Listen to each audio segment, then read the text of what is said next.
Good morning and welcome to EduTech Challenges. Welcome to Talent Garden, Rome, in a very, very raining day, but for Rome is something strange. But the ideas today is talk about education, is talk about the future of workforce and how to prepare it for the future. Welcome to Talent Garden. Talent Garden is today one of the biggest players in the digital education in Europe. We train more than 25,000 people on digital skills across more than 12 markets. And today, we have decided to organize this moment together with our knowledge partner, McKinsey, with our media partner, and all our partners. Education and the workforce of the future. But Lorenzo, I'll let you present a little bit the event today. So, thank you, Davide. So, today is the Conference of the Future of Europe. So, this is the name, the main name of this event. And the Conference of the Future of Europe is a format promoted by the European Commission for gathering ideas from citizens, from experts on the field. So, the purpose of today is to gathering your ideas in order to drive the future of Europe. So, this is the main purpose why the European Commission promoted this kind of format. And I mean, we decided to invite HR experts, to invite innovation leaders in order to draw practices in future-proofing for workforce. And for us, it's an honor, I mean, to having you here. And it's an honor for driving these practices and these guidelines with you. The aim, of course, at the end is to design the upskilling, reskilling practices and understanding how to cover the gap, the talent shortage, that these are problems that every day the main corporates and companies and everybody, I mean, face every day. So, as I said, the aim of the event is to draw a white paper to send to the European Commission in order to contribute to this development of Europe and contribute to the development of European people. This is the most important objective and most important thing to do in these days. So thank you very much, and a special thanks to our partners. So now let me read, of course, in order to not, I mean, just forget anyone. Let me thanks to our main sponsor, Regione Lazio, Lazio Innova, Randstad, Engineering, Banca Intesa, Enel, Roche, Multiversity, Federcasa, Haiti Digital. As Davide said, many thanks to McKinsey, our knowledge partner, our media partner, RaiPlay Engineering. I just remind that tomorrow we will be streamed in RaiPlay and Repubblica.it, and our technical sponsor, Lavazza. So, thank you very much, and really welcome to our host of today that will present a little bit the day, Chiara Guiotto. Thank you, Davide, thank you, Lorenzo. Thank you, good morning.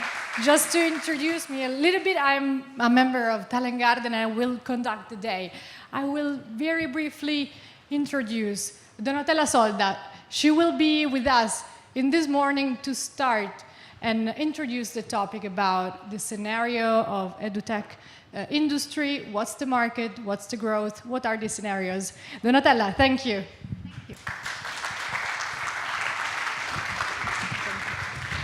Non penso. So good morning. Good morning, everyone. Today, in this rainy day, my name is Donatella. I'm currently a co-founder of an EdTech company, and it's Wonderful Education, and we operate an EdTech sandbox. As such, being an actor of the EdTech ecosystem, I co-founded an association, EdTech Italia. Some of the members are here. And I'm I'm one of the 7 board members of the European EdTech Alliance. But why are we here today? Why are we speaking about EdTech? There should be some slides. Yes. And who's changing them? I didn't ask. So maybe I will make a sign to go to the next one. So we are here to talk about the opportunities of EdTech, of technology. Grazie. Which opportunities can technology give to learning environments, training environments, and in general, how we can interact while learning with technologies in our future, but as we all know, in our present. So what is EdTech? Why are we speaking about EdTech? EdTech includes a very wide range of tools, environments, learning environments, so it can be used as a medium, as a mean for a goal, or it is a goal in itself for maturing advanced digital skills, for instance, or both of them together. So the so-called educational industry, we have all been students, and we are accustomed to the schemes of traditional industry for education. We are accustomed to have books, tables, chairs, blackboards, even equipment, furniture with microscopes and calculators. But EdTech is something different. Innovation in learning environments has been inevitable, and it has been in front of our eyes. We all experienced some EdTech tools during the pandemic. And innovation in learning is not a choice. It's a societal challenge and change that we are all experiencing. More and more complex technologies in societies are more accessible to all sectors of society and for learning as well. So we are using them. We experience them every day as individuals, when we are students, educators, parents, public officials, or human resources staff. Sorry, I'm confused by the... the curtain will keep us fine. Okay, just fine. We will be fine. It's very traditional technology, but it will work fine. But let's go on. EdTech and the digital sector in general is an industry. It's an industry where prototypes can become, hopefully, unicorns, where companies may start small, and then through the action of investor, they can accelerate their path and scaling big. Education is an industry, as we can see, as many other fields are, such as health, food, and mobility. But the peculiarity of education is that it changed very little since 1,000 years, since the Scuola di Bologna. We all have an experience in mind with a teacher giving us a lecture since 1,000 years. Numbers tell us that this is a sector, these are usual numbers that are circulated, it's a sector worth $6.5 trillion, we have it in dollars, and even if EdTech is one of the smaller sectors by value, but private companies are growing at the same level as other sectors like health. So the industry where education and technology meet, EdTech, is an industry with an enormous room for improvement and potential. This is for two main reasons. One is that only 4% of the education sector is digitized, so there's huge room to improve for adopting new technologies and grasp potential. And also, education is key. Education in general is key through technology to grasp societal, to respond to societal challenges, such as continuous upskilling and reskilling required for a workforce or green transition. Europe, as we can see, is one of the smallest markets in EdTech by combined private value, but it's the second fastest growing, ahead United States and second to India, behind India. And this is albeit the intrinsic complexity of the European market. We all know that the single market, digital single market, and education doesn't differ than that. It's very fragmented. We have 27 different ways of doing things in Europe. So the educational sector and a solution that needs to scale up in Europe faces some challenges. At the same time, we know that global VC activity is down compared to the same period last year. But it is important to note that Europe shows the strongest sign of resilience. So Europe is keeping up pace. And the numbers are quite flattering. The 2 years of pandemic have seen a boom, a record investment level, and now this is cooling down. We all see numbers in the digital sector cooling down, but Europe is keeping up pace.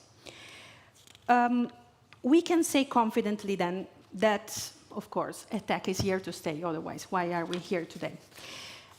So, a last note. What about Italy? And then what about Europe? A few months ago, at the end of March, 8 months ago, we started an association, EdTech Italia, because there was a gap.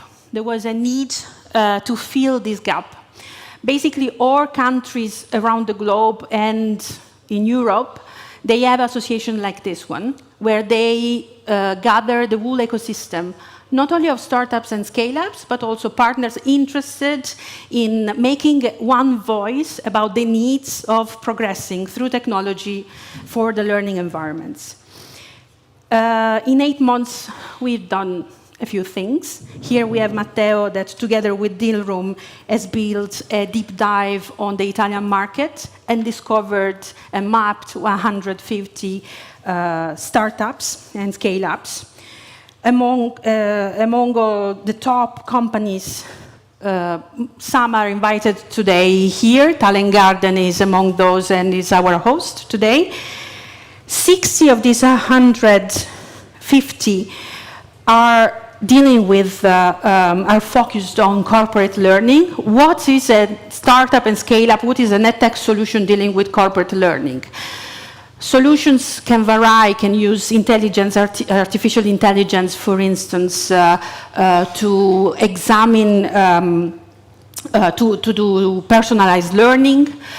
They use NLP, natural language processes, to understand the video and have more accurate interviews, job interviews.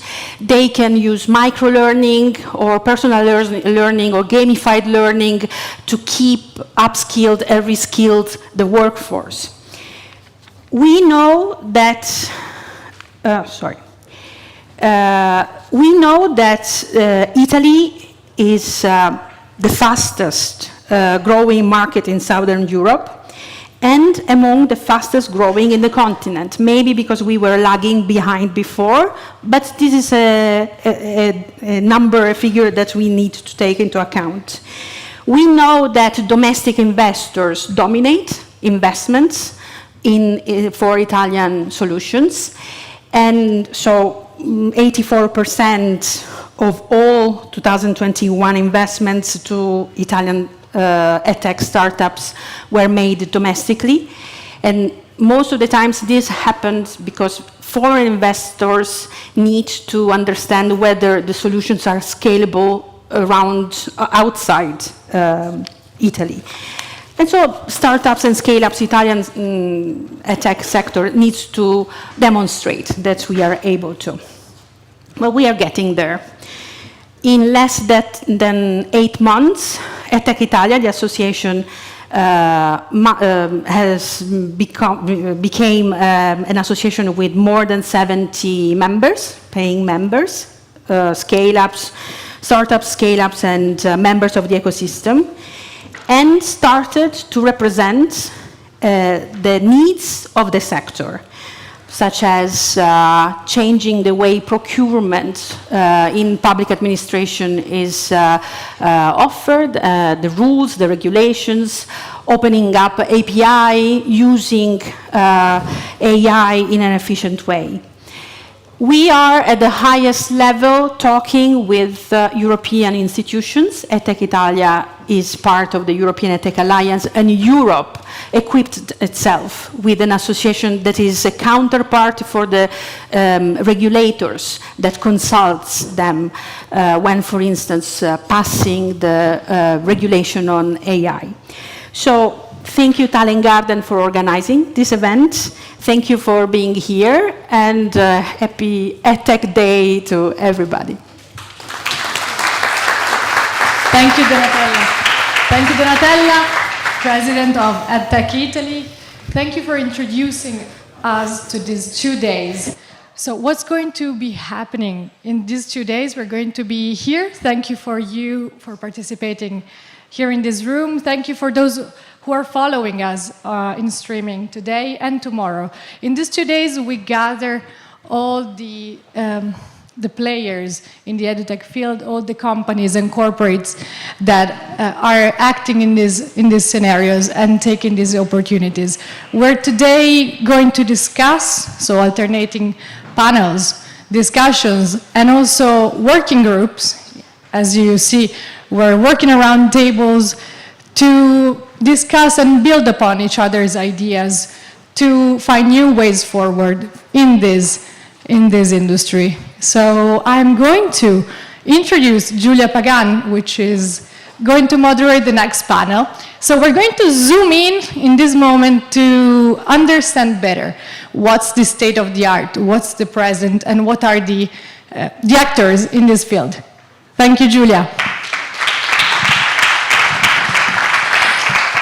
Thank you, Chiara, and thank you, Donatella, for the first overview that you gave to us about the state of the art of this industry.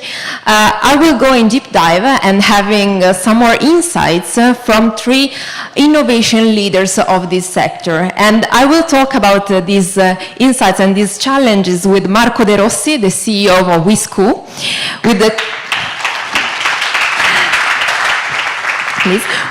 Claudio Erba, the founder and CEO of Docebo, and Davide Dattoli, founder and executive chairman of Talent Garden. So we start giving you a brief overview of these 3 companies, just to let you having an idea of how they impact already in this industry. So starting from WeSchool, the mission of WeSchool is we empower teachers and educators to transform school, universities, and professional development and impact the future of learning. They have already done pretty much with 2 million students and 2,300 teachers. WeSchool promotes training courses for teachers. They provide contents to develop future skills, and they have a collaborative platform to enhance classroom teaching. Docebo, so I will go with you. They are an artificial intelligence learning platform. So they provide a software solution for supporting the training and for supporting the corporate's training. The learning is used for both internal and external enterprises, and they also have a KPI measurement that I'm pretty interested about, and later we will discuss on this. Last but not least, a little bit overview about Talent Garden. It's the leading digital skills academy in Europe, as we have already seen. Has supported already 150 organizations with corporate training programs, and we are the largest Europe's digital and technology community with more than 4,500 innovators. So let's start with some questions right now that we have a brief overview of who are our panelists. And I will start with Marco. So Marco, we have entered a new era in which training is no longer just a transmission of knowledge. And what learners need is really an effective learning experience. I read in your website that your claim is, we make educators future-proof. Can you give us a little overview about this claim and why it's so important for you? Sure. Yes, our main thesis is that the main skill for this century is to be autonomous learners. Why? First, as now also probably our grandparents recall us every day, the job that we will do in 10 years is not yet here. And that means that companies shouldn't just teach the new job. It's a better investment to teach to employees how to learn autonomously the new job, which is a completely different game from a teaching perspective. Second reason, that's related to social stability. So we perfectly know we will not be able in 20 years to pay universal basic income to half of the population. We will not make it. And so the best way that we have to not having people in the street demonstrating is to really widespread the skill of being autonomous learner and to survive in the formation age. So that's why we're focused on this, and that's why we're on a mission to really empower educators to teach better and also to empower the general population to learn more autonomously. And I think that we all should really discuss in the bar. It should be very massive a discussion about how we can empower everybody to be autonomous learner. How do we do this in practice? Exactly. So first, using the metaphor of a fisherman, we provide the fishing rod, which is our platform, which is we like to say the opposite of an LMS. So LMS, learning management systems, you can hear what you want to hear, but at the end of the day, they're mainly a web page where you go through contents, videos. This is boring, e-learning is boring, nobody likes that, so we have the opposite approach. You get into the platform and you interact with people, you have things to do, you have to teach to others, you do projects, and then of course you have content, but that's around interaction and not vice versa. Second, we learned, unfortunately, that giving the fishing rod is not enough, because education needs to change, and we need to support educators in doing that. So what do? As you said, we organize professional development courses for educators in companies, in schools, universities. We also done that a lot during the pandemic, of course, to change the paradigm and switch to cooperative learning. So the answer to how do you empower educators to teach to everybody to be autonomous learners is cooperative learning, which is a great way to empower soft skills. Critical thinking, effective communication, project work. So it's a lot around methodology. That's why basically the half of our company is expert of pedagogy. It's not just tech. So it's a teaching-driven tech company. So that's our recipe to really widespread this magic power. I think that education at the end of the day is now a social technology that can really help us in going through this age of uncertainty. Thank you, Marco. Super interesting, this recipe. And I will work on what you're saying, meaning this is something that has a social impact, as you mentioned.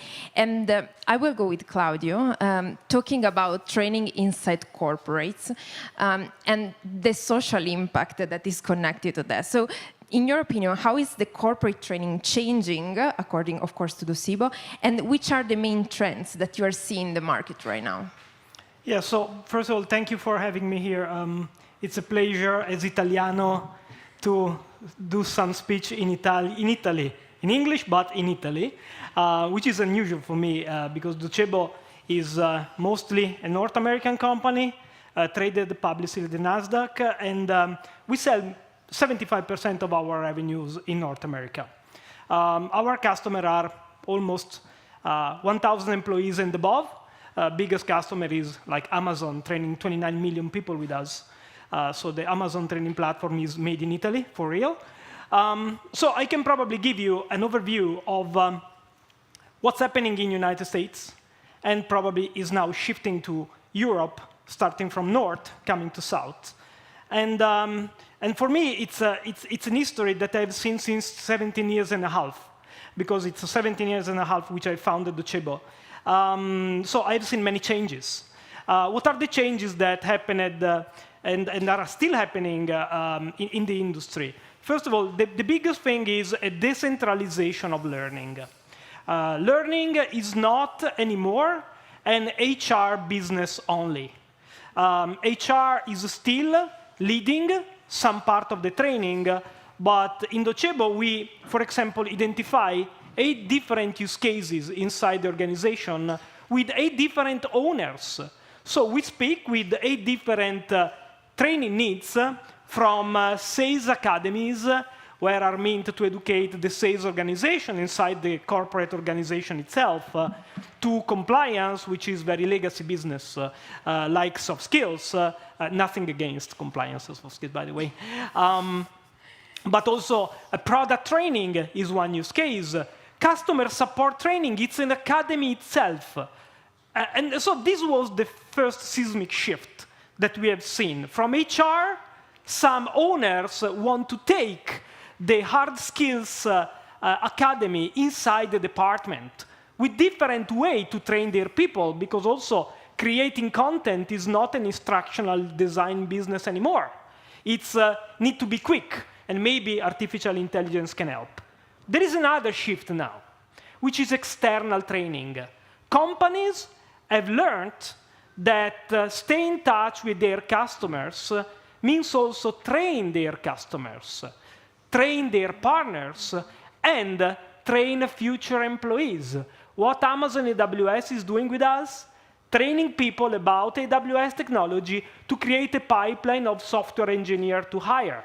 And we do have different use cases also externally. Customer education, partner education, franchise and franchisee, association training. Those are not the classical training that you see inside the organization, which is already different because it's now a multi-department training. What will happen next? All the companies understood that external training is not only a free of charge activity made to link, tie customer to the vendor, but they can make money on that. And we have seen, for example, customers that provide basic training for free to their customer, but certification are not free anymore. The customer have to pay. So there is a lot going on, but the decentralization of learning, where HR and L&D, learning and development, are still owning the soft skills of the learning, is the biggest shift of the past 10 years, when my bird was red and not white. Thank you, Claudio. Super interesting. So we have talked with Marco about methodology and with you about this ecosystem, so internal and external. I will ask Davide, which are the main values that are driving right now the EdTech strategy, and which should be the one that will drive it in the future, in your opinion? I think, first of all, there is a big social impact that we have to consider. Marco was mentioning before, but the risk that in 5 to 10 years, 50%, there is plenty of research on it that you can name Random it, numbers. so the names can be invented by the case. But the real risk is that you have a huge part of the workforce that will be out of date. And the problem is that when most of the population is out of date, the business is out of date. And this is a huge problem, in particular for Europe, because when we're talking about US, it's very easy. They fire people, somehow when they are fired, they need to reinvest in themselves, reskill themselves, and going back to the market. In Europe, this is not possible. You need to, if you have hired someone, most of the time is for life or for many years. And so one of the issues, as we were talking also before, is corporations need to really increase the investments into education. And what we have seen, I think, very interesting during COVID is that most of the corporations that normally during crisis cut the learning budget, because together with marketing is the other budget that you easily cut, in reality was something where many companies invest into it a lot of the budget. Why? Because they see that also learning budget is somehow a retention budget. You don't have people in the office anymore. You need to retain them, and education is an amazing tool to put them together. What we have seen during the last month in particular, and our view in the last years was very shift, because we have a huge presence here in Italy, in Spain, but also in the Nordics between Sweden and Denmark, also thanks to our last year acquisition of Hyper Island in the Nordics, is that all the corporations across Europe, but with a particular focus on Nordics, are now balancing a lot the online education and the physical education. Why? Because obviously the online part is way more scalable, and it's low cost. I can say that the impact on the cost is very high, but longer term, the risk is that it's not enabling enough. And so mixing the two elements is fundamental. You cannot be only offline, you cannot be only online. You need to create a mix between these two elements. Why? Because at the end, people learn, and this is one of the theses in Talent Garden, people learn when they have the right skills and when they have the right network. Does it mean the right number of people around them that can inspire them, that can help them to get new resources, new information, new activity that can really help the person grow? And at the end, any learning and development function, any leader of an organization, what really wants is that his own people can learn and develop faster than what we can do normally, because this is what the business needs. Thank you, Davide. So with Claudio, we mentioned the idea of this ecosystem that is both internal and external right now for the companies. And with you, we mentioned the importance of networking. I would go back to Marco, asking him, how does WeSchool break down the barriers between universities and companies? Meaning, this is another key step in the ecosystem, and these are two institutions that need to speak. And according to your point of view, what will be the role of internal training in the future, and how these two institutions need to collaborate? So I completely agree on with what they were saying, and specifically the external approach of Claudio is one of the answers to make talent retention and empowerment that Davide was mentioning. So young talent, well, not just young, talents in general, they care about learning fast, having an impact, and of course salary. And the former and the second can actually be solved with education. Not just with empowering the business units with sales for customer engagement, but this is also something that is impacting on external communication and CSR, and we work a lot with this, because we don't just sell licenses of our platform.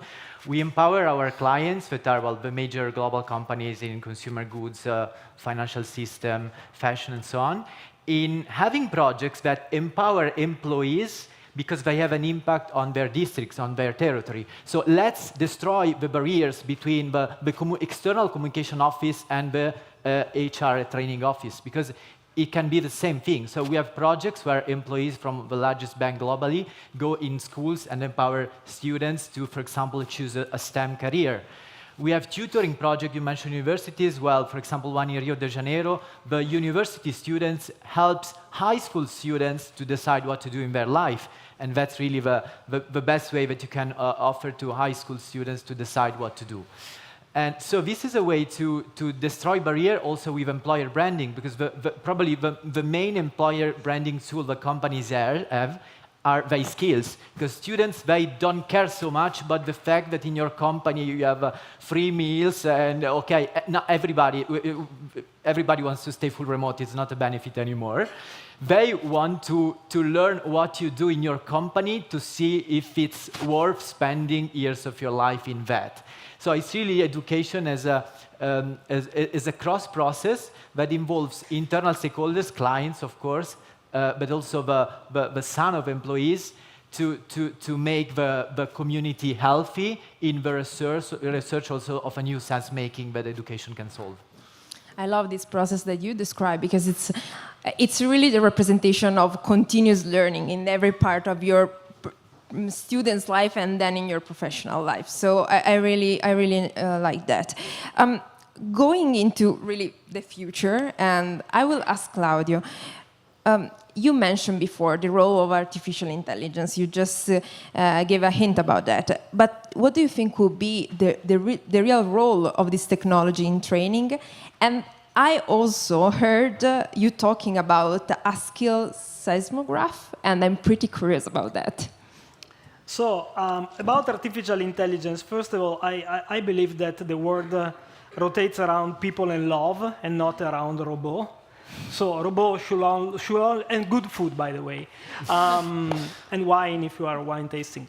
But I do think that automation will play a big role, especially when complexity and speed of the business need a kind of booster, and the AI can be the booster. So for me, for example, what we did in Docebo, I was saying that any department don't have content production facilities to build boring learning objects because they come from an LMS.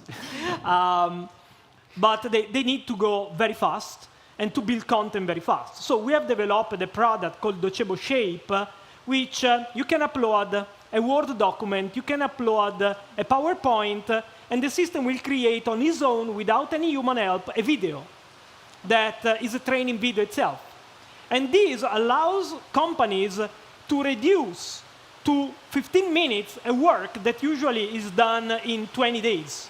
So automation is the key to do hard labor activities that are not creating value for the human itself. It's a routinary job. This is where AI can help. Automation, the problem of Europe is that, you know, if you are Chinese or American, you can train your AI mainly in English. In Europe, you have to deal with 27 or more languages, and the AI is less powerful, which is, in my opinion, geopolitically speaking, a weakness. In terms of competencies,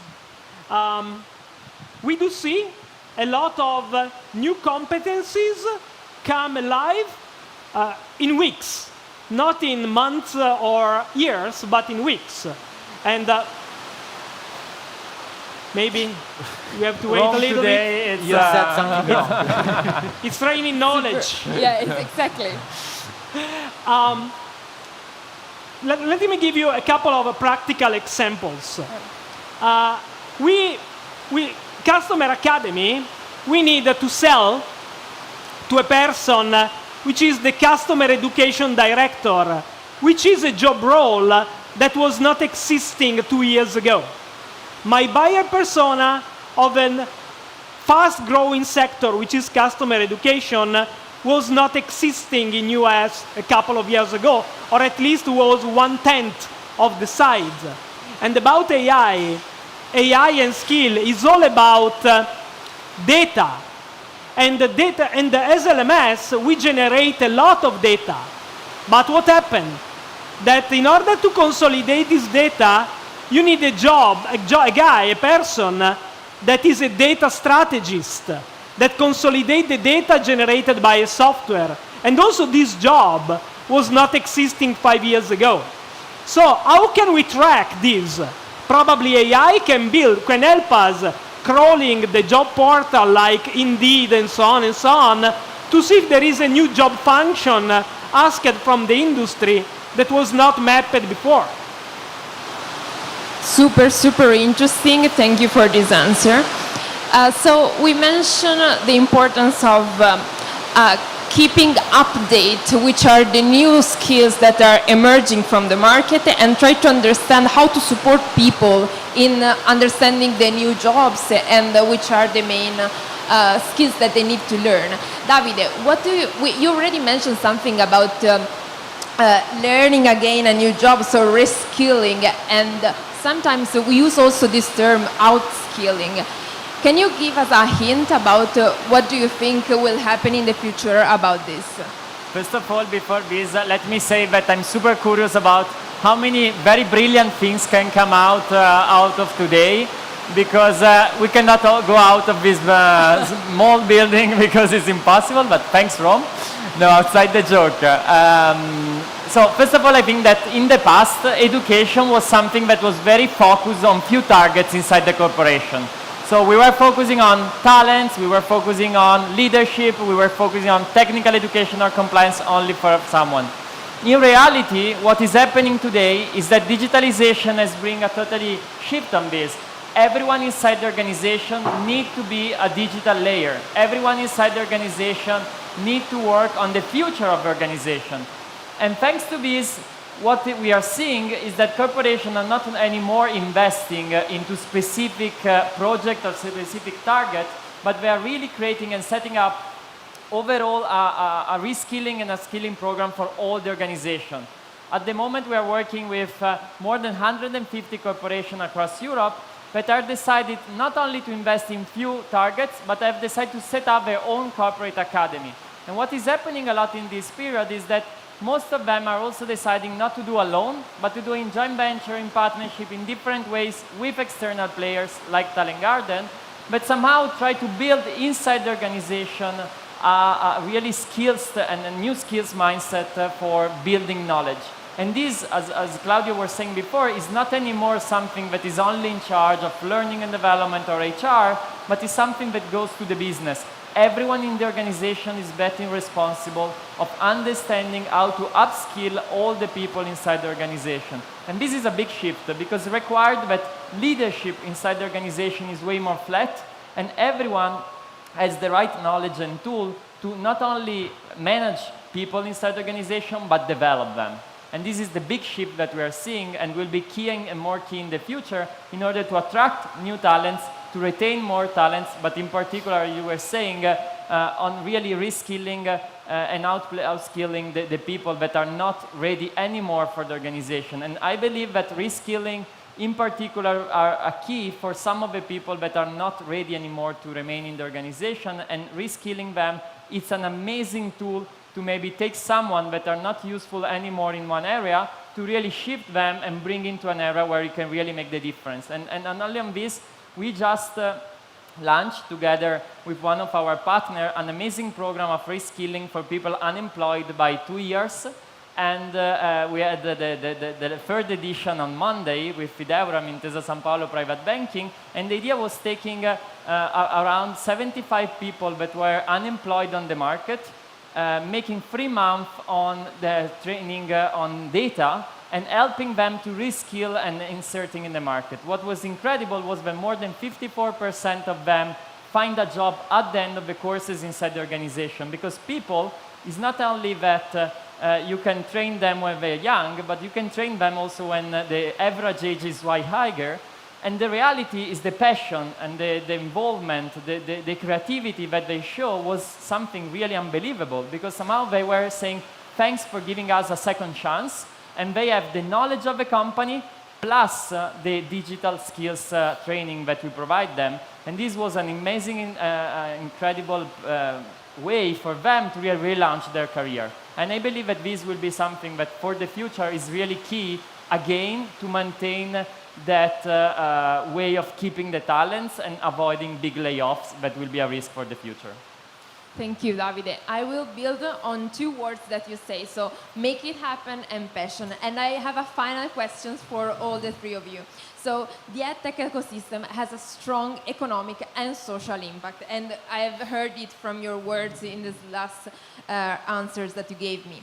So what are the best practices that your companies have already put into practice to measure the impact of training, and something you already said, Claudio, but also which are the right KPIs, in your opinion, to measure this shift and this impact? I will start, with Marco. Sure. So I will start with what we do. I don't know if, okay, what we do and what we can do together. So what we do, I think that the main issue is that we are now saying very forward-looking things, but nowadays the main KPI with learning is the numbers of hours delivered to the learners. And if you live in Italy, you know that all the professional development system is handled by the Regioni, and it works in this way. And same is for private company. This is, I mean, it doesn't work. So we should shift from the output, which is the numbers of hours delivered, to the outcome, which is what the learners have learned. And we are mainly focused on doing this with external third parties to avoid conflicts of interest, and also to change the drop rate. So MOOCs have an 8 to 10% finalization rate, so 90% drop rate. If you provide to companies' employees a library of many courses that they can do, you know that better than me, only the 30 to 40% on average actually watches at least one course during the year. With cooperative learning, you can push this to 60 to 80. What we can do together? Two things. First, what Donatello was mentioning at an European level. So we have many languages, and it's harder to succeed in Europe. We need to create a common framework of KPIs to talk each other and to show to policymakers that it works. It can change KPIs. And we are working a lot with Commissioner Gabriel, thanks to the Tech Alliance on this. And second, and final, share data. So WeSchool is the only European platform, as far as we know, that has shared, anonymized, of course, data on what happened during the pandemics. We have given the data to Politecnico di Milano and the Fondazione Cariplo, billions and billions of rows, to actually understand what's happening. So learning platforms are now strategic digital infrastructure, like highways. And so it's in the public interest to have public KPIs that can understand altogether what we can do better, and again, help the policymakers to choose best. Because we cannot blame too much the policymakers not to do the right things if we, as an industry, we don't provide the right data to show that we can succeed. Thank you. I will go with Claudio, asking him what we can do as an ecosystem, in your opinion, to measure this impact. So, I hope you are hearing me, because there is a lot of background noise. So thank you. And it's not easy to concentrate myself to try to speak in a way you could. That's okay. Davide and Marco provided a great segue to wrap up the conversation about what are the KPIs. First of all, you know, Americans are all in on something. When they bet, they make a bet. Now the bet they are making is that training decision need to be ROI driven. I mean, I train this guy or this lady or this whatever about that because there is this business outcome. So this is where Americans are looking. And the second point was great because there is a shift between a quantitative analysis of the data, that means number of hours, to qualitative analysis, which is important. And we have approached this 4 years ago through an acquisition of a company in Paris called Formetris, which now became Docebo Learning Impact as a product, which is a tool that assess what are the outcomes on a qualitative basis of the learner after 6 months of training, based on business outcome, how these specific curricula or training have benefited the business from the employee perspective and from a personal career outcome. I mean, the training that I have done 6 months ago, which impact have had in my career? Because if you want to retain talent, and if you want to grow talent inside the organization, and you know, losing talent is very costly now, especially because there is a shortage of talent, or at least a disalignment between the offering and the request of a job, is incredibly important. So, measuring the learning impact provide the second window, which is not only qualitative data to analyze, but also, quantitative data, but also qualitative data. Thank you. I will leave just the last word to Davide. I think the main mistakes on KPI and education comes out of the fact that industrial plan of corporation does not include anything about people in their industrial plan. So when we're thinking about industrial plan, there is amazing strategic direction, there is amazing financial KPI, but nothing about people. What we are trying to do and working with organization is helping them to build and develop their own people plan, people industrial plan is important as the one on the business side. And what we did a lot at the moment is really sit down with leaders and understand which is the level of skills they imagine at the end of a plan. And understanding, going from the assessment of where they are today, how to match this path. Really building a learning and development plan, really building an industrial plan based on people. Because if we don't work to analyze where the organization is today and where we want to be in the matter of skills of the people in the organization, we will never meet the industrial and the business result that we expect. So what we have seen on the KPI side is really starting from the business, sitting down with leaders, understand their need on the business, and understanding which is the level of skills and where they need in the organization. And based on that, you can create the output. Otherwise, we will continue to measure that we did an amazing 1 million hours of education. We don't know about what, but it's an amazing KPI to send in a press release. Thank you, Davide. So just summing up, as you said, starting from the company's need, but also starting from people's needs, studying qualitative data and sharing those data between and inside this ecosystem. I really thank you so much for this panel. I think a lot of insights came out, and I hope this was an inspiration also for your working hours right now. So thank you for our speakers. And I will leave the stage to Chiara. Thank you very much. Okay, let's hope for the rain and the showers to calm down so we can work. It helped to make the more dramatic situation for this morning. So we're going to begin now with the working tables. These sessions are co-hosted with McKinsey and Talent Garden. In each table, you will find a facilitator and a note keeper, so they will lead the works and the discussions. Enjoy this time, and I hope it will be a little bit less loud. We will meet after this session for lunchtime in the other room. Thank you.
Welcome back after lunch. I hope you enjoyed. So I'm going to introduce. I have some echoes.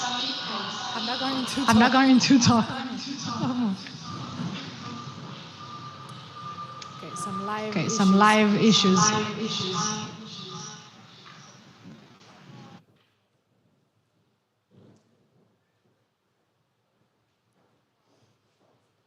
Okay, I think we can start again. So welcome back. We're going now to discuss about a different topic. We all know the importance of education. That's why we're here. We're going to discuss, but we're going now to introduce another factor in the equation. So we're going to introduce the cultural factor, how much culture is actually impacting in organization, in their efficiency and effectiveness. So we're going today to have here on the stage a person, an economist and organizational expert that has written books, has designed models, has helped organization, and most of all, has a personal and a life experience that he will share with us today to then discuss about this cultural factor. So I'm very glad and honored to host here on the stage Bob Weisvies from Netherlands. What we know,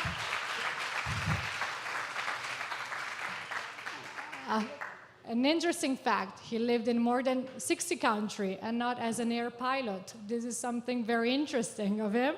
Now he will let us know his perspective and life journey. Thank you, Bob. Thank you. You're ready. I didn't live in 60 countries. That's impossible. I'm 80 years now, so I have worked in 80 countries. That's possible. Yeah? But that's because I lived already for such a long time. Now, I sneaked into this room when there was the opening, and I heard something which I liked very much, because I got the impression that you are at the moment not trying to make Italy great again, but to help the European Union to be more successful vis-à-vis especially China and the United States. And that's a good thing. And then culture plays an extremely important role, because there is no region in the world where the cultural differences are so big as in the European Union. And Italy there has a special challenge, because the culture of Italy, I don't try to upset you, but on average doesn't make Italians to be very good in coping with other cultures. By the way, therefore they are so good in being entrepreneurial. Comes from the same source. But you can always learn, because the challenge is, if you are a diverse region, help each other by what you make yourself successful as a country. So that is the challenge. But I'm asked especially to talk now about organizational culture. And the way it goes is, you should look at it as what a personality is of an individual is a culture of an organization. And that's quite important. So let me first define organizational culture the way we define it. And we define it as the way people in an organization relate to each other, the way they relate to the outside world, but also the way they relate to their work. And that's a big chunk of work reality. So if Europe, or if the European Union wants to be more successful, there are two important challenges next to being very innovative, and that is to work well together wherever we come from in Europe, and secondly, to have the best organization culture to support you. And every organization needs a different culture depending on what you want to realize. Now, there is something sad about organization culture, and that has to do, sorry for that, with management consultants. Because if we look at psychology, most eminent psychologists agree around the world that there is just one good model, the big five. One, for example, of a personality characteristic is introvert versus extrovert. But it hasn't happened with organizational culture. You know why? Because every consultancy firm wants to profile themselves differently and make their own model. But my God, they then have no idea how complex a group of people is. It's the most complex system in the world. Yeah? Believe it or not. So, I happened to have a scientific partner. He died 3 years ago. When I met him, we were younger. That was in 1980. His name is Geert, Dutch have a guttural disease, Geert Hofstede. I don't know whether you've ever heard of him, but he was the most eminent professor in the field of culture and organizations. And my role in life then became to translate his research results in practical applications. Yeah? Now, you may, because you're also very much in management, and the challenge is to be the best manager in your field. The problem is that you are often educated by theories which has been developed in the States. Nothing against the States in that respect, but you should not think that theories about human behavior which have been developed in one country are necessarily applying in another country. You should be always willing to learn from it, always, but never copy blindly. That is also true when we talk about, of course, organizational culture. Yeah? So, how did I define organizational culture? The way we relate to each other, to our work, and to the outside world. And soccer trainers can tell you how important culture is. Okay, they don't use the word. But they know that if they buy 11 fantastic soccer players, they don't have necessarily a fantastic group of people together. Culture will tell you whether they really will become successful. For example, whether the culture supports them to play well together, in place for all playing myself, trying to make all the goals myself. So, now I've been asked to give an example about retention. I was told that retention is an issue now, although I think it will disappear automatically because we are told that the recession is nearing. Anyway, when I'm asked to do so, I will tell you. So, if we look at retention, we best compare labor satisfaction, organizational culture, with retention. Now, why is, in general terms, retention an issue? First of all, in all Western countries, individualism is still increasing. And when it is increasing, a loyalty among members of a group are decreasing, whether we talk about family or whether we talk about employers and employees. So how to cope with that? Yeah? And COVID has made that people got a taste for homework. And there are now more and more people who think, hey, that's nice.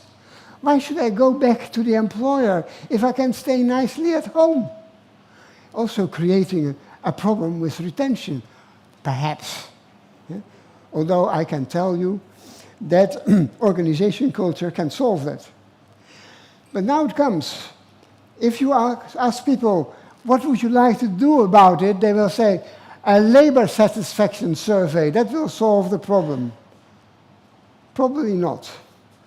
Only so when the labor satisfaction survey gave you bad results. But if you got good results, you know what happens? Management think, oh, everything is going fine. We don't need to do anything. But you're still raising expectations because paradise is not yet on this earth. So management is not doing anything and labor satisfaction is going down. Can you imagine? You better would do a cultural survey. Now, of course, I say that it's in my interest, so you don't need to believe me. But when you do a cultural survey, it's amazing what you can measure. Almost everything what has to do with group behavior. And as I said, in psychology, there is one model, which is helpful, because then you can, as the world, learn most about group behavior, about individual behavior. But about group behavior, there is not yet a model in use. And then it's hard. And all these models, although people may claim that they are based on research, they are not.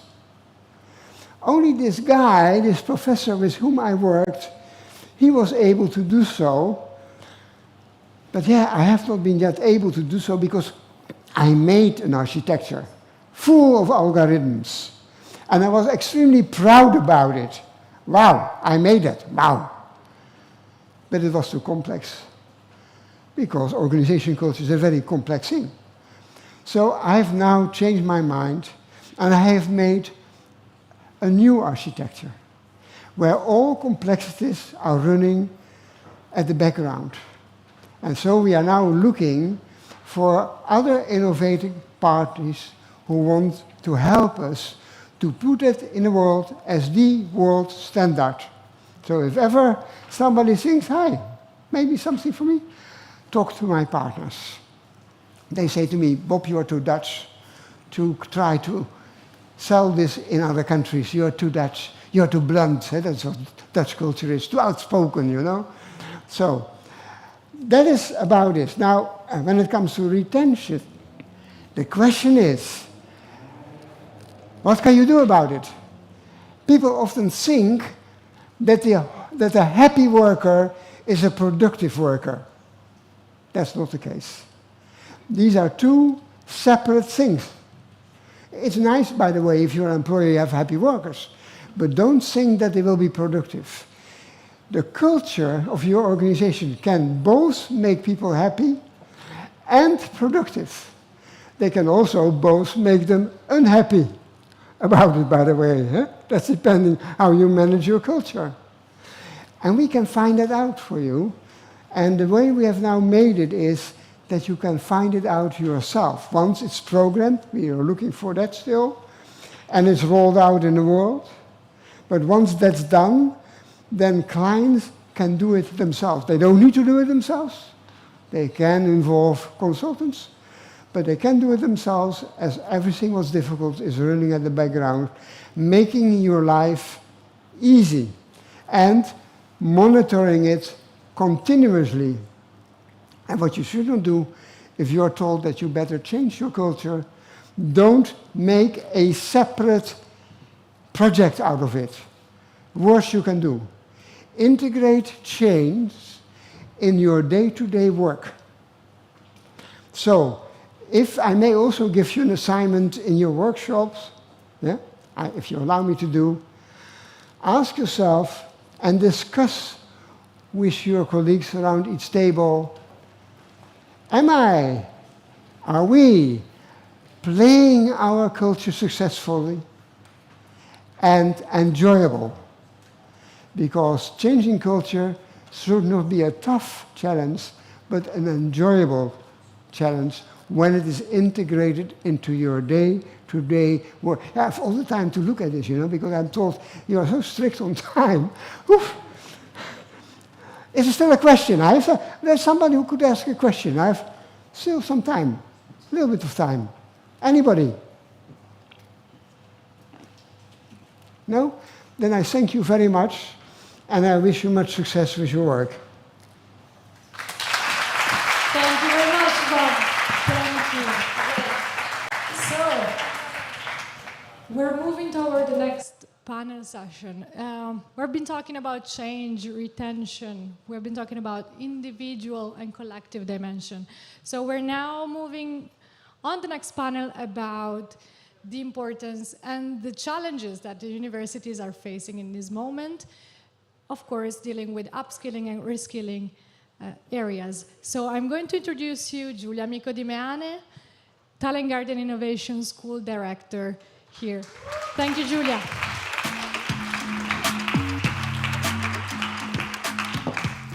Hello. So I was walking this morning to Talent Garden. Yes, I'm one of the lucky persons that can walk to work in Roma. And I was listening to my favorite podcasting news. And they were telling a story about the link between historical revolution and the age of population, saying that there is a big link between young generation and revolution. And I was listening to it, and I thought that this history has a lot to do with the panel that we are going to have today. I'm a big fan of young people. I'm lucky enough to be working with some of them, so I know which energy they can bring to company, they can bring to society, and which is the impact that they can make to our life. There is something wrong with me? Not with me, with the microphone. Too much hair. Better? Better.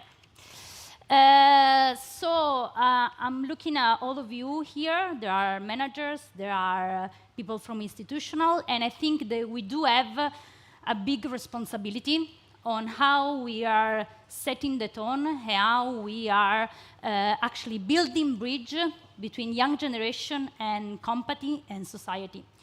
Often we hear people saying that there is not enough link between university and companies, that we will have to improve this relationship.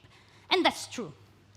But I think that today we have some great best practice on people that have been working in university and not only for a really long time, and they can bring us a great best experience on this topic. So I'm really happy to be moderating this panel. I welcome my guest here with me. You can jump on stage with me. Great. Wherever you want. Okay, I was counting the years of experience of education of this panel.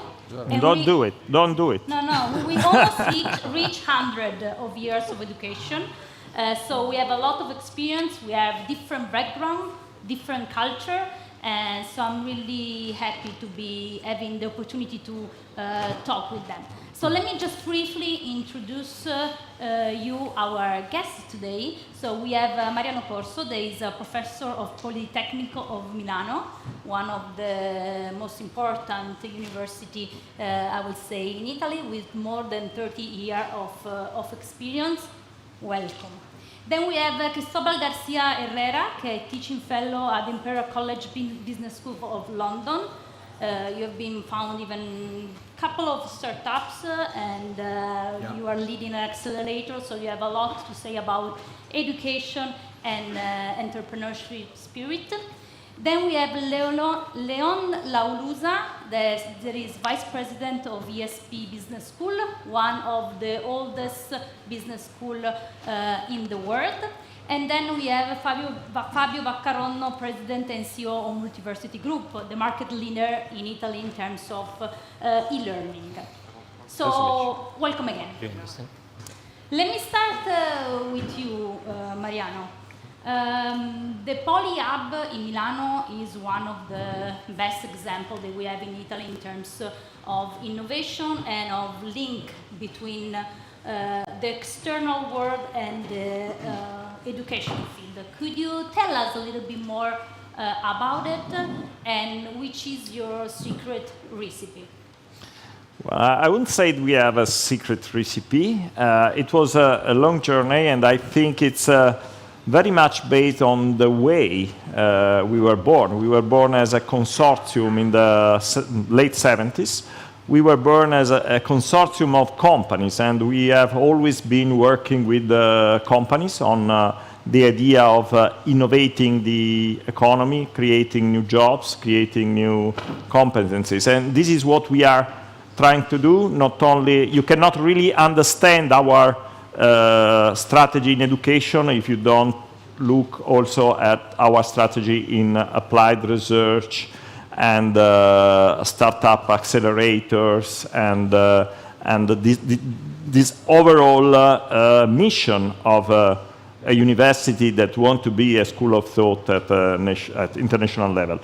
In terms of education and digital education, it was also a long journey that started from a different idea of how to use digital in education. And this is something that we can maybe discuss a little in our second round. Well, we started developing a new MBA. Then we shifted the idea of this new way, what we, at the beginning, we called Flex MBA, and we talked about smart learning. Well, we over time, we developed a new platform for digital education, and we had quite a few good recognition. We are #1 in Italy, but we are #8 according to FT online MBA rankings, and we are #6 in QS online MBA ranking. So not bad for a school in Italy. So it's and it was really much related to a different way of looking at digital technologies, not as tool to, let's say, to provide education on distance, but rather as a tool to connected learning. This is how we want to name it, and this is how we design learning paths. So this, I think, is, if there is a secret recipe, this is our secret recipe. But first of all, really proud to be ranked so high. Yeah. I think it's really important, and I will come back to you later on this concept because I think it could be important to deep dive a little bit. Thanks. Cristóbal, you have tons of experience on education and on building companies, I would say, and accelerating them. In the startup industry, we always hear a lot about lean startup, but you actually stretch a little bit the concept, bringing to corporate lean. So could you deep dive a little bit this concept and how you are bringing innovation on corporates too? Yes. Well, thank you for the invitation. A pleasure to be here discussing the future of education, the future of Europe, which I think is critical, and education has a great role to play. So I have been involved for a long time in lean startup. First, bringing and creating an accelerator for just deploying lean startup first in Latin America, and I've been working with my friend and mentor Steve Blank since 2010. 4 years ago, before the pandemic, oops, yeah, there's a problem here. I started an initiative at Imperial, which is around corporate acceleration. It's about bringing lean and bringing new arrangements and new processes to accelerate large organizations. So I started this initiative at Imperial. We have a network of companies across sectors, from Airbus to maritime and logistics companies, mainly from Europe, but also Southeast Asia and America. And then we are trying to help them basically embed the lean heuristic and the lean methodology, which is about experimentation, right? So it's about testing, hypothesis, and experimenting and learning fast. But we have learned that it's not easy. It's not only about a method that you will install and embed in a company. It has to do with mindset, frameworks, and so on. So I think we have seen very good cases, and we have some models and frameworks that we help, because it's a network and a collaboration that we do research on how these companies do it, and then we try to improve their practice. So I think we have seen some interesting cases that then I can share with you, some cases on how companies, for instance, in the telecom industry, Swisscom, very interesting, creating new spin-outs. We also, Telefonica, another example of applying lean, but I think is critical to also involve another layer, as I said, of organizational development, of mindsets, and so on. And I think one of the challenges has to do with the tradition of business schools, overall. Maybe except the business schools that are represented here in this panel, but by and large, business schools have been training managers to execute business models, not to search, not to experiment, not to explore. So I think that's a critical challenge, and I see with my students, MBAs, top from around the world, that they are very good in executing.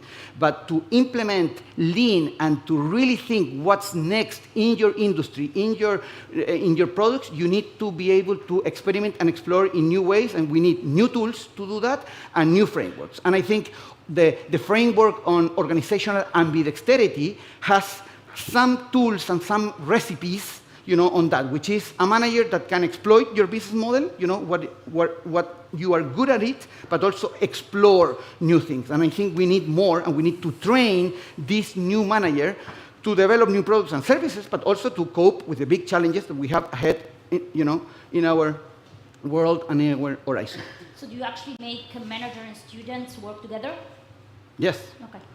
Yeah, work together with... in a challenge or in a project. Of course, challenge-driven education, and we submit challenges, and then we have been developing actually tools that goes beyond lean a little bit to cope with these collective challenges and to engage other multi-stakeholders and to experiment when you don't have customers, beyond. So that's part of what we do at Wicked Labs, which is a little bit extending the lean startup for global challenges and for industries, not only for a corporate.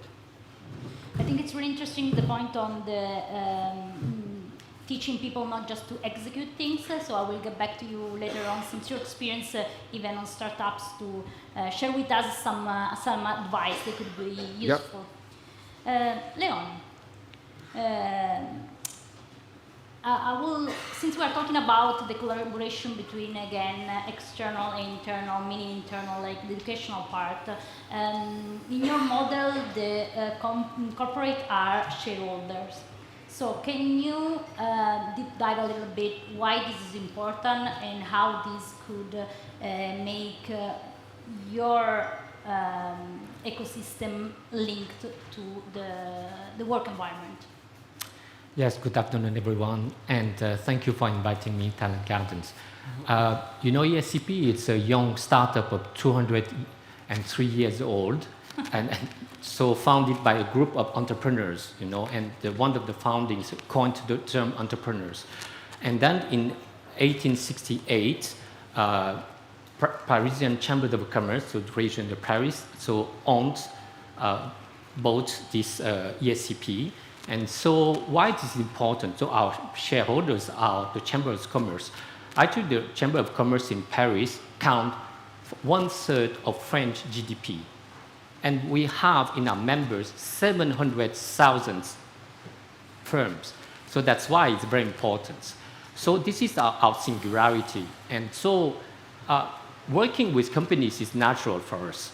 So that's why now, this is the first time probably in the higher educations, when we hire tenure professors, they should work in companies before. If not, they could not be our permanent professors. So if they don't have work experience, we will pay them to go to companies and to work. So that's the first thing, because we are a business school, so we should provide some things linked with the companies and to serve the society. That's important for us. Thank you. And working is natural for us. Working with corporate is natural for us. I think it's something that we should all keep in mind and remind when we are building education, because I think it's an important quote. So I write it down, I will quote you, because I think it's an important goal to reach. Fabio, in the past 2 years, we have been all experiencing the switch between offline and online experience in terms of not only education, but I would say life in general. but you are a big expert on online experience, and we have been noticed how online have the impact on a more broader audience. So how do you think, and which is the role of online education in terms of being more inclusive? So thank you very much for the invitation today to talk about the challenges on education, but also about the opportunities, hopefully. So you have to imagine a world that we are living in today. It's 5.5 billion people online every day. We have more than 35 billion connected devices in the world. And I do remember, after having serviced Google for nearly a decade, a piece of essay that I've been reading just in my last few months there. It was a piece of study prepared by a very authoritative major consulting firm, stating that even though we tend to perceive the degree of change as unstoppable, as overwhelming, as it has been actually looking retrospectively, we have just seen approximately from 1 to 2% of the amount of change that we are going to see throughout what we call the digital revolution. So what kind of shape has a world with 5.5 billion people connected? Certainly it's a super fast world. My thoughts totally resonate with what has been said before. I think that the human mankind has been very much capable throughout its history to deal with high degrees of complexity, but never the need of dealing at the same time with complexity and speed of change have been so significant. So how do we figure out this equation is totally of a paramount importance, especially for a country like ours, that it is in strong delay, both on digital and both on level of education. A world with all that people online, with a disruption of any possible human activity and any possible business model, is a world that really needs talent and intellectual capital. And to the same extent, we have been looking to the level of intellectual capital within our companies, we will have quickly to look to the level of intellectual capital of our countries. I'm afraid today, as the storm rages on, to say that the situation in Italy, looking at that pretty dispassionately, is not a positive situation. We are lagging behind on nearly every possible KPI. We have more or less half the number of people with a degree compared to the major markets of Europe. And that's not pretty much a good news in itself, but also you have to think that Europe is already itself in delay compared to the North American market or to the Asiatic bloc. So that's one piece of information we have to keep in mind. Second thing, we have approximately 12 million people with a diploma who have never considered even to go through a triennale, a basic degree in this country. So it's a pretty paradox. What really strikes me is that the fact that, once again, leveraging on my experience on superpower like Google, throughout a decade, I saw a total disruption of any possible vertical industry due to the impact of technology and the speed through which consumers, students, people, citizens, families were embracing technologies in everyday life. Even prior to Google, I've been servicing for 10 years the media conglomerates of Italy. Can you imagine 20 years ago how a newspaper was looking like? And now how a newspaper brand is looking like in 2022. Imagine the amount of change, the discussion, the rethinking of the value chain. If you look at the academic world, in Italy especially, with some noticeable exceptions like the one represented here today, apparently it's a system that has considered itself longly immune from the digital impact and the digital transformation, to the extent that in the day of Codogno, we not only had in Italy 1 person out of 4 never gotten online, which is a pretty unique case on a worldwide basis, but we gave to technology a sort of mission which was a merely survival mode mission, what we call DAD. That is our idea of digital education. So something that basically just gets streamlined and transmitted throughout a camera. Teachers are prepared, students are prepared, no clear content created for that purpose. So I think the challenge is huge, but also the opportunity is enormous. We need to close that gap. And the gap in Italy is so significant that we cannot but solve it via technological innovation. That really tells you and explains one little secret of our huge success. We are now heading through more than 150,000 students. We are by far one of the largest academic institutions in Southern Europe. And that comes due to the fact that Italy is in delay on one side. On the other side, you have more than 80% of the population living in places with less than 100,000 inhabitants. We have more than half of our province with no academic site available. So with such a dispersed population, challenged by the globalization and the digital transformation of things, technology is going to be fundamental. If we do not embrace technology, thinking for digital education in a native manner, we have the fortune of being digitally native, of course, I think we are not going to be able as a country to have a future at the level of our bright past. Yeah, and I would like to keep with us the opportunity phase of the overview that you give to Italy, because I think it's really important. Now, where there is a lot of mess and things to fix, there are a lot of opportunity, no? And people, I know a lot of people in this room, they are like fighting and working to make it in a different way. So Mariano, going back to you, we were talking about your experience on the DAD and going online, and you mentioned the shift that you've made from distance learning to connected learning. Yeah. Could you? And I think it's very consistent with what we just said. And yeah, this is the real challenge today. We should really understand what digital is about, what digital is for education. And, well, digital is not like the DAD, is not like the intercom that you can use to do something, the same thing using a device. Well, digital, really, the real digital today is connecting the learning experience, developing a connected learning experience. That means redesigning completely all the process, including what we do before the training and after the training. Let's do an example. Microlearning. Microlearning today is considered to be one of the most important tools, but microlearning should not be designed as training in peels, just fragmenting the process of learning, and maybe in the illusory attempts to pursue the increasing fragile attention of young generation. It is another thing. It is instead a tool to maintain continuity in the process of learning, to personalize the experience, to make each person protagonist of his own development, entrepreneur of his employability. This is what connected learning is. And as I said, there is something that you have to do before the training and something that you have to do after the training process.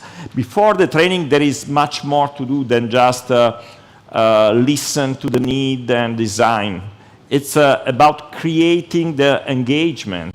It's about really trying to make the learning process pulled instead of pushed. So learners should have the will, the sense of awareness that they need, the awareness of their strengths that they want to increase and their weaknesses. And this is how we can make it sustainable, how we can make it attractive. And also, after the training, I think that learning is based, learning engagement is a difficult balance, and you need to increase. If I train you, but then I don't give you the opportunity to prove yourself on what you have learned, you will be frustrated. You will think about changing school, changing organization. On the other hand, if I propose you challenges, but I don't give you tools and resources, again, you will be frustrated. You will not be in this flow of learning. That is what we need to do using a digital platform to stay with you during the learning process. So learning today must be an evolution, transformation, management of change, engagement, and therefore should be continuous. should be personalized, should be contextual to the need of people. So for this purpose, I think that learning in future will only be digital, but we cannot call it distance learning. It's the other way around. Yeah, and everything that you're sharing, it makes me think of one concept that this morning they already shared during the panel about the autonomous learner. No? How we can push our employees, our children, our students, our young generation, and not only young, to become autonomous, no? Yeah, and pull the knowledge. And pull the knowledge that they need. And on the concept of autonomous, and linked to your experience, Cristobal, how do we teach entrepreneurship? That, by the way, is one of the hardest words in English. To people. French is French? Okay. French. It's really hard. So how is it teachable? And how, in your experience, we can teach it? Yes. So just to comment on the last part, for us at Imperial, which is top 10 global university, the future on education is going to be hybrid. So the roadmap for the next 20, 25, 30 years is hybrid. So it's going to be, of course, all augmented spaces. Being there is going to be critical, and also having all the platforms to support learning. So commenting on what was said in the morning, so autonomous learning, individual learning, team-based, and then collaborative learning. So I think the future is going to be hybrid, and I think it's a big opportunity. To your question, entrepreneurship, yes, we can teach entrepreneurship, and I think the shift that we have seen because of the lean heuristic is that we used to teach about business plans. You will teach 50 years ago, I was trained, okay, you do a business plan, and then you come up with a lot of assumptions, and you don't test anything, and you have a plan, a 5-year plan, and everything looks very good in the Google sheet or Excel sheet, and then a good presentation, you don't test anything. Today, we know that you test from day 0, day 1. And it's very experiential. And I think there's many things. You have all these tools, the lean heuristic. You have prototyping facilities, maker spaces, where you can really prototype and bring back to here and back to the present where you're teaching. So I think it's completely teachable. Of course, there's some things when you're teaching or trying to teach deep science or deep tech. At Imperial, we do that. And sometimes deep science, deep tech needs more time. You need more time for validation. You need more funding. And actually, we're creating an institute around that because it's more tricky than doing just a PISA app, so to speak. But I think all the students today are better off because of I think Lean Startup has a huge contribution onto this.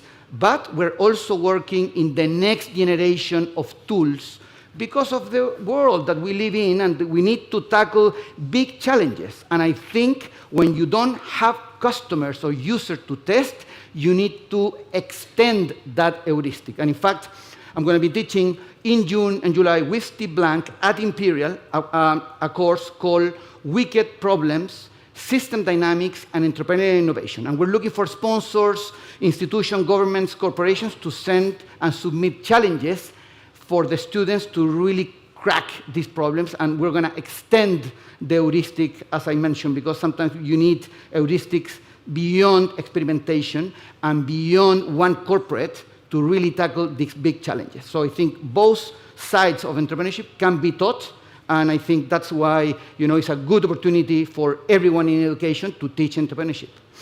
So it's not about being an entrepreneur, but it's an entrepreneurship mindset.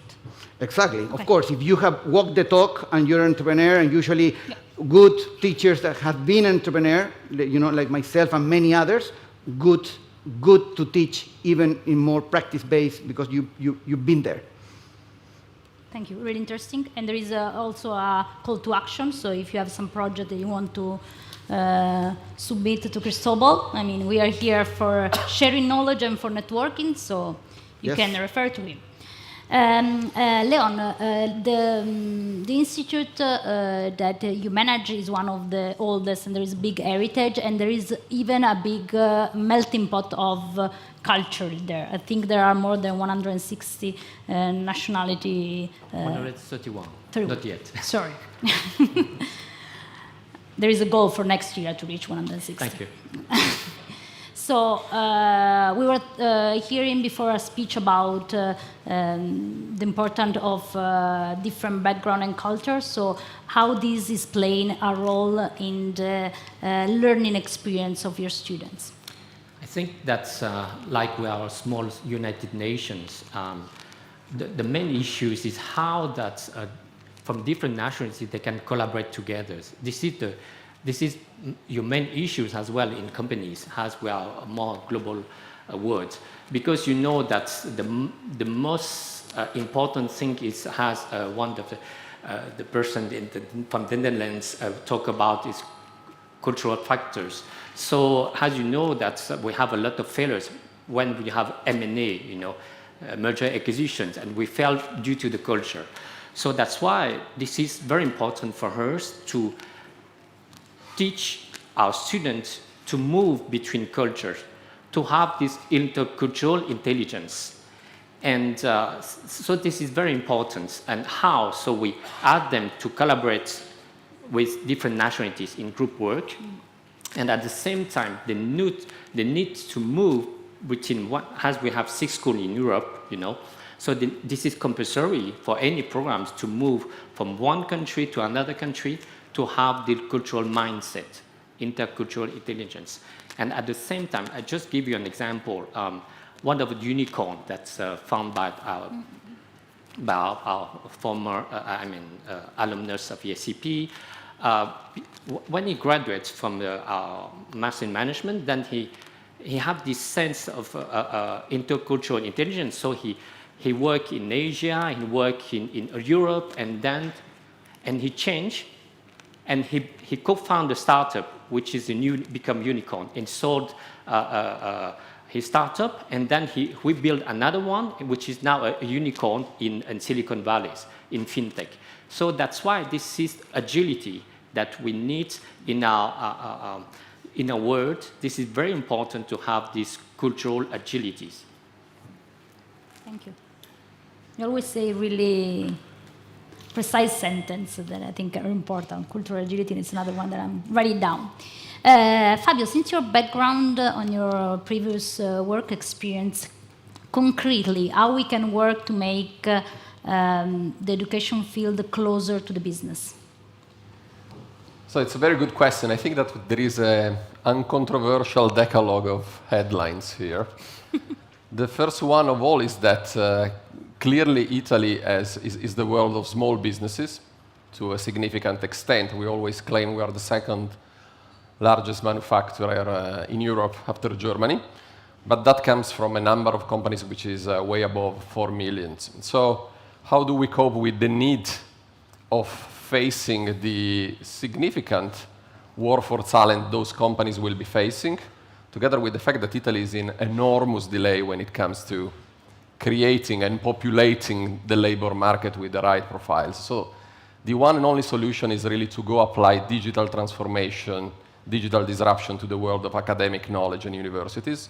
And online universities are in a unique position to solve that issue due to their distribution model. Second thing, in a world with the pace of 5.5 billion people connected online, going online for 24 hours a day, I think we have been preaching for a very, very long time the need of lifelong learning. We don't know what kind of phase the world is going to have nearly in the next 12, 18, 24 months. How do you cope with the need of constant maintenance and rethinking of the intellectual capital you have on board, and the fact that the world is going to change again and again and again? Only technology and only the top quality of the academic university knowledge embedded into an online platform can solve that problem at scale. Another structural issue of the macroeconomic structure of Italy has been the lack of productivity. We're always talking about that. We have more than 20 points lack of productivity compared to our peer markets. has been calculating that if we were to adopt the same amount of digital innovation that other major markets in Europe do, that productivity gap would close itself in order of 2/3 overnight. So applying the productivity capability that technology is ensuring also to the pathway of students. If technology is capable of making anything productive, whether it is automotive, banking, distribution, media, and so on and so forth, when we call ultra-learning, hyper-learning kind of technology, how do we make our students of any age, of any level of experience, way more productive per unit in time? Because otherwise you will never fix the equation. The world is always faster and faster, but the technology of producing and transmitting knowledge remains the same. So clearly, once again, a big room for online and university. And finally, I have to say, there is a huge mismatch due to the speed of the world. On one side, we apparently are facing high degrees of unemployment, especially in Southern Europe and especially in this country. We have the record number of people called NEET, not studying, not working. And on the other way around, you have clearly companies that are more and more progressively struggling to find the right profile to work and be state-of-the-art in such a speed-paced world.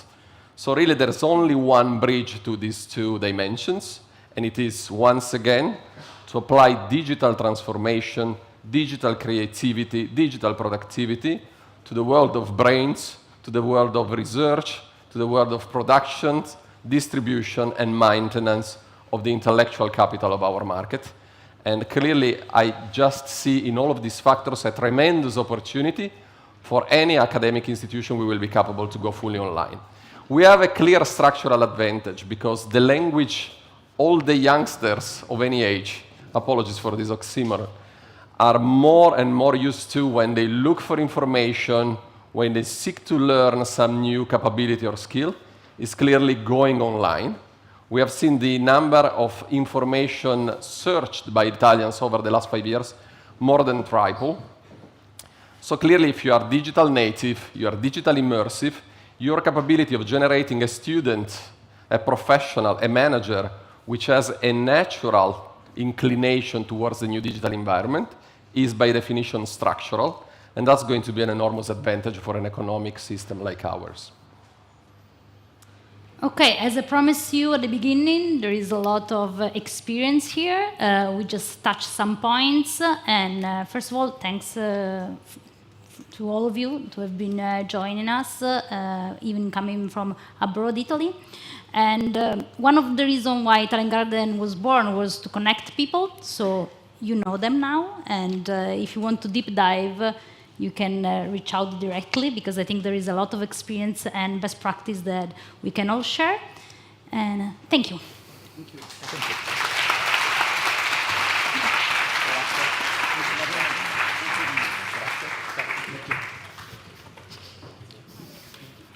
Thank you once again. Thank you, Giulia, for moderating this panel. So we're moving to the next and last panel session, which we're moving to another perspective and with other players, another type of players we have in this sandbox, the EduTech sandbox. We're going to discuss with Sara Bonfioli on what are the tools, structures, and context we have and how EduTech players can help European leaders, companies, and corporates in these challenges. So, Sara Bonfioli, CMO of Talent Garden, will be moderating. Thank you for being with us. Thank you. Buongiorno. Good afternoon. So in the next 20 minutes or so, we are going to talk about the role of education in helping leaders dealing with the future. We are going to do it with Salvatore De Rienzo, Leadership Advisor of Egon Zehnder. Welcome. And Antti Poronener, CEO of Exedu. Welcome. So I'm sure after today and all this conversation, a lot of you in the room are wondering how can we survive as leaders without a crystal ball. I am for sure. So our panel today is going to help us by giving us some tools. And Salvatore, I will start from you. From your perspective, you're dealing with a lot of leaders who needs to be successful in new companies, so new leadership. So what do you think are some of the things that leader needs to deal with the future? Thank you, Sarah. And first of all, good afternoon and good morning to all of you. Yes, indeed, I will start with the context being really a chaotic environment, the one we live in, i.e. it is very hard to make any forecasting as it's going to be very changing and challenging to make any forecasting. So given this context, what should leaders do? And to me, probably the most useful answer to that is let's really train our potential. Because this is the only way we can afford a chaotic environment looking forward. And the potential being mainly 4 behaviors. One is let's train our curiosity. Let's train our engagement. Let's train our insights. And last but not least, let's train our determination. Let's make some very pragmatic examples, otherwise it would sound a lecture. Let's train our curiosity. To which extent do we read a lot about a lot? Reading a lot about a lot is really about training our curiosity.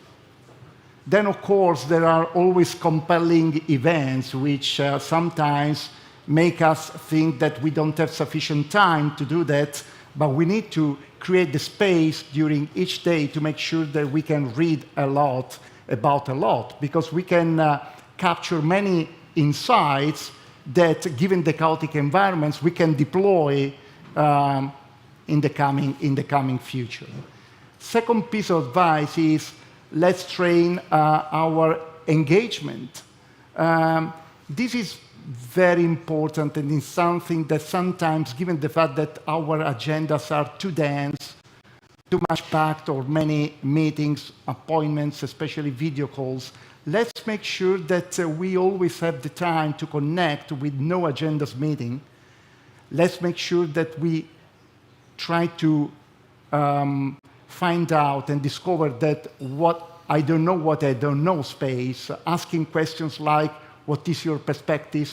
What is your view on it? Let's really open up questions to explore the unknown by using questions and by connecting and by engaging with other people.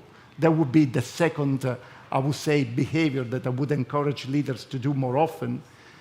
And the third is really, as for determination, let's really make sure that we find the space from learning from our mistakes.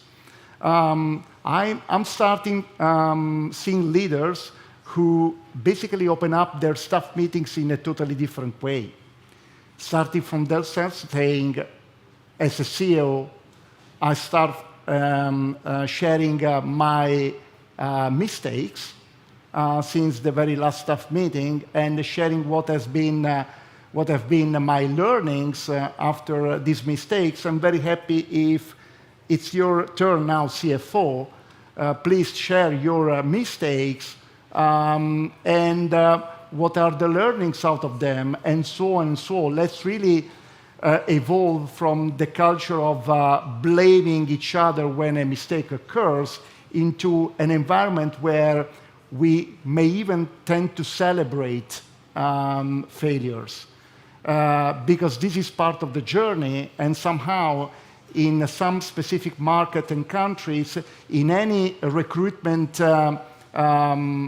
appointment, the focus on tell me your failure and what did you get out of it is really important, instead of celebrating or focusing on what are the successes, which is the traditional way. Then last but not least, let's really also train our potential by developing our insights. And the insights comes when we need to tend to formulate scenarios based on a very few data points. This is very important. To which extent do we train each other on figuring out how this meeting is going to end is already a way of somehow, how can I visualize when I was invited, how can I visualize this stage and what we are expecting to do over the next minutes. This is a training of insights. So let's make sure that in a nutshell, we train our potential, i.e. determination, learning from mistakes, engagement, asking for others' perspective, curiosity, reading a lot about a lot, and last but not least, determination, i.e. celebrating failures and learning from mistakes. That would be, to me, something that prepares ourselves, and if a leader embeds these behaviors, it also triggers somehow in the company this type of behaviors in all the employees and the stakeholders. And this is very important as opposed to the traditional way of basically behaving in the way that people usually do. I don't know, Sarah, if... Yes, thank you. You're starting to give a little bit of a shape to this crystal ball. By the end of the panel, I hope we have a working crystal ball. Now, Antti, one of the things that leaders will sure have to face is how to anticipate the need for roles that are not even existing today. Right. And I have the feeling that you have, some really good example of what this role might be. So I would love to hear your perspective about this. Thank you, Sarah, and thank you, Talent Garden, for inviting me to Rome. Such a beautiful weather today. Let me explain. Me and Enrico Poli from Zanicali Venture, we were just last Thursday and Friday, we were in Helsinki at Slush, where it's cold, it's dark, and there is wet snow in the ground. Here it's warm for Finnish standards, it's still light, and it's raining water instead of snow. So wonderful weather. Yeah, so before answering your question about the future jobs, I think that automation in the future, it will also take the jobs that it can. It has done so previously, it will do so also in the future. So let me introduce you to a concept of API line. It's an imaginary line, and there are jobs that are below the API line. Those are the kind of obsolete jobs, and then there are jobs that are above the API line.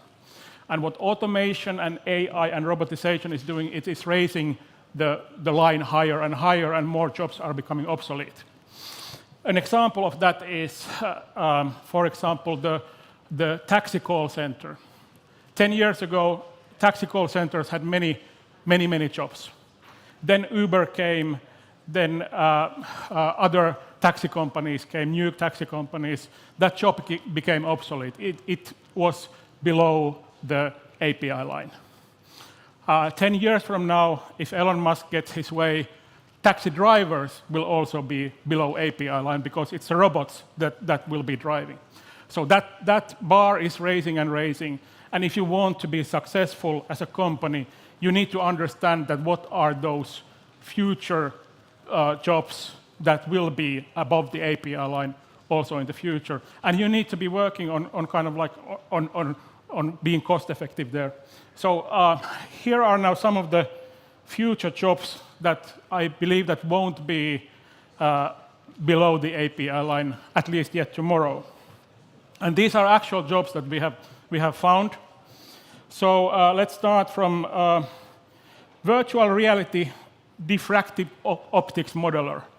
So in metaverse, in extended reality, it's important that the light is kind of like going naturally. There are actual jobs where people are doing this kind of job, making sure that the light is going right way there. Artificial meat developer. There are actually quite a few in Finland already developing artificial meat. PT for AI. PT meaning their personality trainer. How do you make the AI as human as possible? Actually, the best way to do it is that there is a person teaching the AI on how to be more human. Data hostage resolver. What happens when your data gets locked by a random terrorist? There are people who are specializing to getting that. Now in Ukraine, there are many nano-weapon specialists breeding, And there is also a job called digital funeral and legacy operator. So what happens to you when you die? What is your digital legacy? How do you keep that? So for all these kind of new jobs that are emerging, because half of the current jobs, according to Oxford University, half of the current jobs will be disappearing in the next 15 years. And the future jobs are being done using technologies that have not yet been invented. So how can you create education for those areas? Well, one of the best ways to do that is actually having startups doing that job. Creating new startups, and then XEDU as a business accelerator is there to help those startups to become successful. So below the ABI line, above the API line, and going to your company future from that perspective, I believe it helps. Thank you so much. I hope you all took notes of these new roles. I want your notes from after because I don't remember anything, but I just want to, everyone here, those are roles that will exist.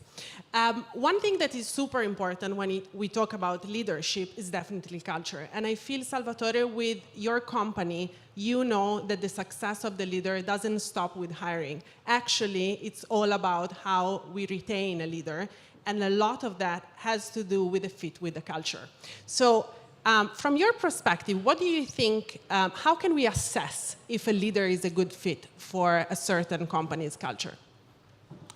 Thank you, Sarah, for asking. This is extremely important point to my view vis-a-vis the traditional way. Let's start from the traditional way. Let's really try to highlight together the pitfalls in it. Traditional way is a recruitment process based on a profile and an interview which is focused on basically the CV, the curriculum vitae of the person. I.e., it is the traditional way, it is a way to really understand better what are the competencies built by the person over his professional, personal story. What is the pitfall? That after some years' time, after the person joined the company, the success of the person in the company is not really based on the competencies. And to an extent that a former colleague of mine, an Argentinian person that I really admire, whose name is Claudio Fernandez Arauz, wrote many years ago an article on the Harvard Business Review, which is called Hiring Without Firing. And basically, in a nutshell, the story is the following. Companies tend to hire according to the CV and tend to fire based on the behavior. So if this is true, why don't we focus on the behavior since the very beginning? And probably we are too much overemphasizing the importance of the technical competencies. And I would add on top of that, coming to your point, that behaviors per se are not enough. What is important is a total fit between the individual set of values and the corporate set of values. Once you have that, it is by nature that the person will thrive and will grow up with no struggle within the organization. And here I'm happy also to quote an example from nature. To which extent can you plant a lemon in the Nordics? And if the lemon in the Nordics does not flourish, it's not because of it is not due to the lemon per se, or is not due to the soil in the Nordics. It's due to the fact that there is a misfit between the lemon and the ecosystem in that particular region. And this is exactly the same for talents. We need to make sure that there is total compatibility between the set of values at individual level and the set of values at corporate level. So if you rank your personal values, how would you rank them? What is the most important values?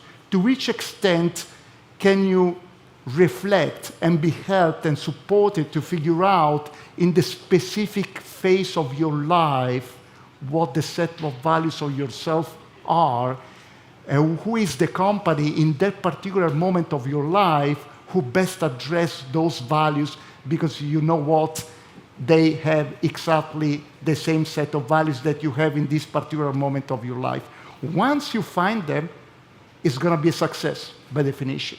You don't need to struggle. You don't need to make sacrifices. You don't need to make any kind of compromises, because it's by nature that you grew up within your firm. And this is what I observe. Usually, a CEO in a large company can either come from outside or can go from within. The statistics is 50%. And the people who grow within has an average tenure of about 18 years as an average tenure in their organization. And usually, what you find out is that there is a magic fit between their set of values and the corporate set of values. And that's one of the reasons why they grow up in that particular company up to a point that they are appointed CEO. So what can we do? First of all, on an individual level, let's really find time and space for reflecting carefully on what are our specific set of values. On the corporate side, companies need to reflect and act not on the desired set of values and cultures. If we take also companies who went bust due to bad behaviors in the past, and I prefer not to quote anybody here in this room, they had all wonderful value set on the wall. The real point is, what are your real de facto set of values? There are tools that can be used. Talking about my company, Egon Zehnder offers a tool which is called Organizational Cultural Profile, which exactly measures the importance and the ranking of the de facto set of values in any corporations vis-à-vis the de facto set of values at individual level. And this, to me, represents what really makes the difference, especially if we address the new generation, the Z generation. The Z generation, the importance for this generation about the importance of living and deploying their set of values on a daily basis is extremely important. There are sectors where they are characterized by a specific set of values. Making money, making lots of money for some sectors is more important than other sectors.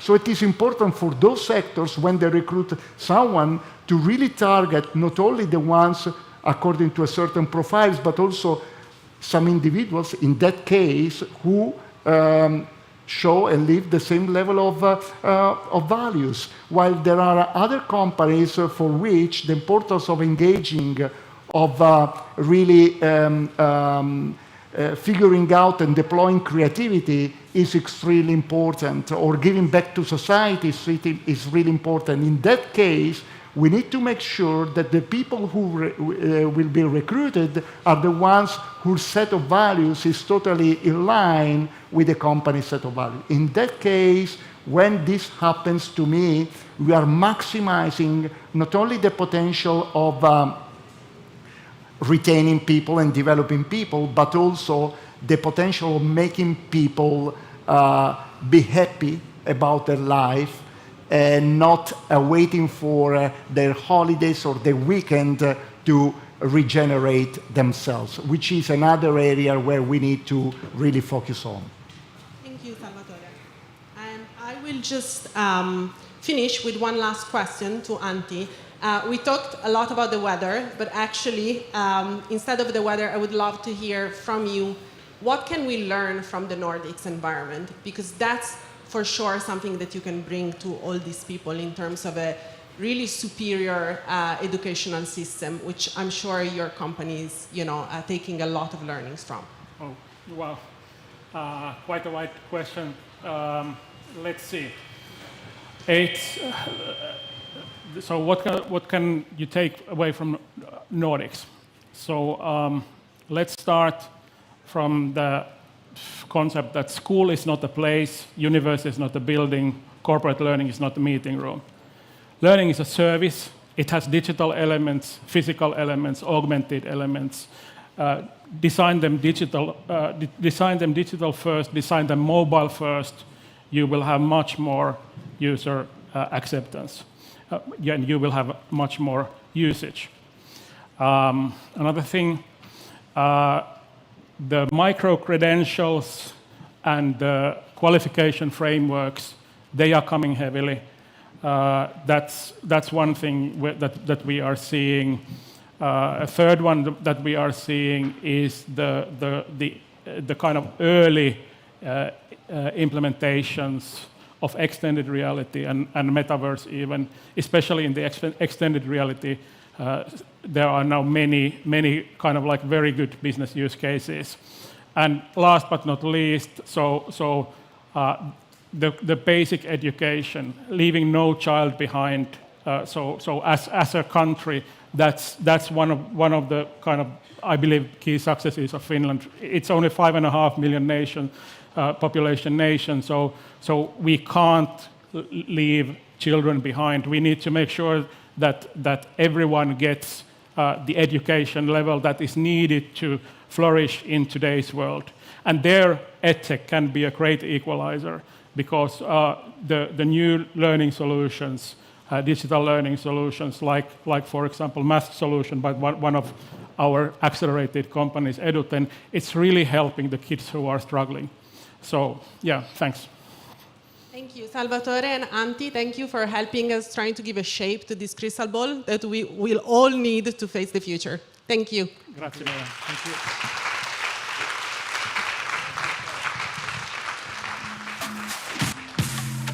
Thank you very much. Thank you, Sarah. So we're moving on to the next one, the next session.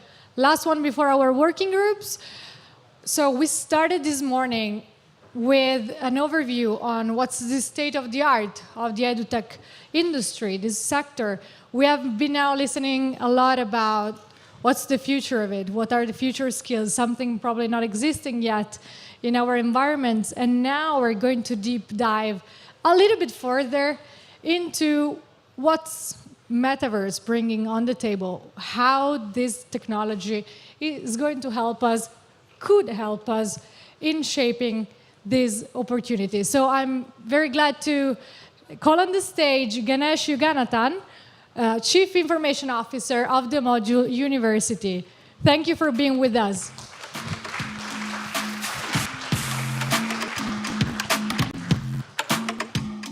Good afternoon, everyone. You can hear me okay? Great. Before I start, is there anyone here under the age of 24? No one. No one in this room. So, Module University, Europe's first metaversity. We are a private university. We service around 1,200 students, both international and native to Austria. We offer degree courses, international MBA. We really focus on tourism and hospitality. And we cover now applied data sciences, and obviously we have a focus in sustainability. And it's serviced by about 150 faculty and staff. I always find this subject interesting, how people define the metaverse. So here's my 2 pennies. The metaverse is an emerging collection of next-generation digital technologies that promises to deliver decentralized, immersive, and interactive experiences that will evolve our social, economic, and environmental approaches as a species. okay? And many of you that work with sustainability, many of the consultants, you'll recognize social, economic, and environmental. So to help conceptualize this, I've created this diagram. And maybe the best way to think about the metaverse is that you're really talking about the physical space to the digital space. Okay? And what we're interested in when we think about the metaverse is what technologies exist that converge between the physical space and the digital space. And throughout the day, you've heard about some of these. So typically, we hear about virtual reality, VR, augmented reality, AR, and mixed reality, which is a mix of the two, as XR. And right now in this space, if we look at this timeline and this whole bubble representing the metaverse, we see that generally when we think of AR, we talk about mobile. Lots of good emerging mobile applications that effectively make use of AR. Apple, big advocate of AR. When we think about mixed reality, we're thinking of simulations, right? And there are lots of specialist companies that operate across industries that really focus on simulations. An example would be, for example, I want to be in a flight simulator, and I want to have physical controls, but I want to operate in a virtual space. And then we have typically probably the biggest catchment right now, gaming. You think about PlayStation and Xbox. You think about Steam. Steam is PC gaming. You see a lot of movement on VR. And if we look to the future, if we head towards 2040, you can see that that's going to be a bigger space in VR. VR especially. And the reason VR is going to be so popular is because it's so versatile. Augmented reality and mixed realities are quite limited in their scope at the moment. But VR is going to cover all of these other industries that at the moment kind of set out of scope. So you're looking at medical, sports, tourism, gaming, shopping, and education. I'll come back to some of these later. So why should we care about the metaverse, especially in education? This is really important. At present, there are 220 million tertiary students globally. A tertiary student being someone who's above the age, school age, right, 18 plus. By 2040, that number grows to 600 million. By 2040, Generation Z, that's 10 to 24-year-olds, will represent 1.8 billion population. That's the largest demographic population by 2040. We simply do not have the resources to deliver education to that group using traditional methods. And this is a really interesting stat by EY. Currently, 96% of Gen Z own a smartphone. They have over 7 social media accounts, and they spend about 3 hours a day. And remember, there's no one in this room under the age of 24. So what role can the metaverse play in education? Borderless education, you would have come across this theme a lot, right? There is a huge demand for borderless education. We see it with companies like Coursera. We see it with many of the universities now have some kind of online presence. We've heard a lot about hybrid. Why is it popular? Because we can use digital transformation to overcome the hurdles of physicality. Many of you know about UNSG, DG goal number 4 around education, the importance of delivering quality education across the planet. Some of you will know about GRI, an SBT, General Reporting Initiative. right? And science-based targets. If you're working in sustainability and you're thinking about CO2 emissions, this is a big, big topic. It's a big topic for everyone about climate change. The metaverse has the potential to be a game changer, especially if you look at supply chain management or operations management, and that's applicable to every industry. It's addressing emerging megatrends.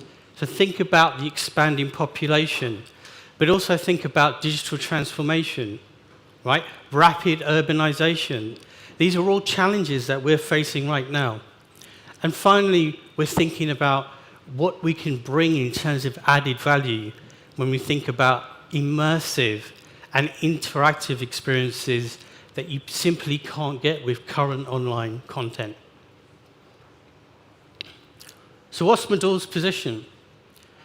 Well, this August, we became Europe's first metaversity in partnership with Victory XR, and you're going to hear from John in a second.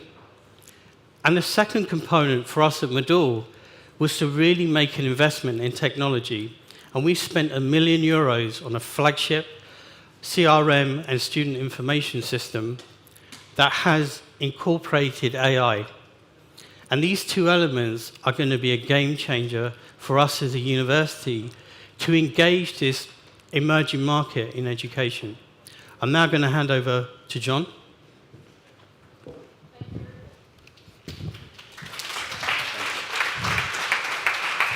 Just to introduce you, here we have John King, Higher Education and Sales Director at Victory XR. So thank you for joining this discussion.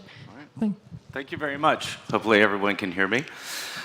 So Ganesh, I appreciate you giving the intro and a nice segue into kind of what we're doing in the metaverse. So no further ado, we're working in remote learning and immersive education. So what does that mean in essence?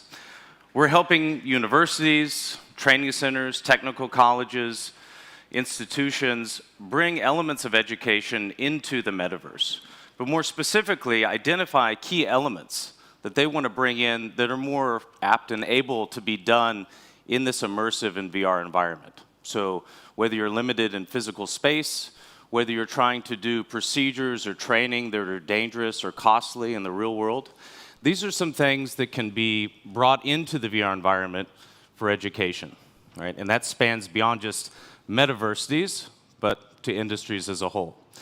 So I'm going to show you a quick video from our CEO, Steve Grubbs. In addendum to that, you're going to see some clips from what this world actually looks like, right? You're going to see students manipulating human organs and blowing them up and stepping inside of them.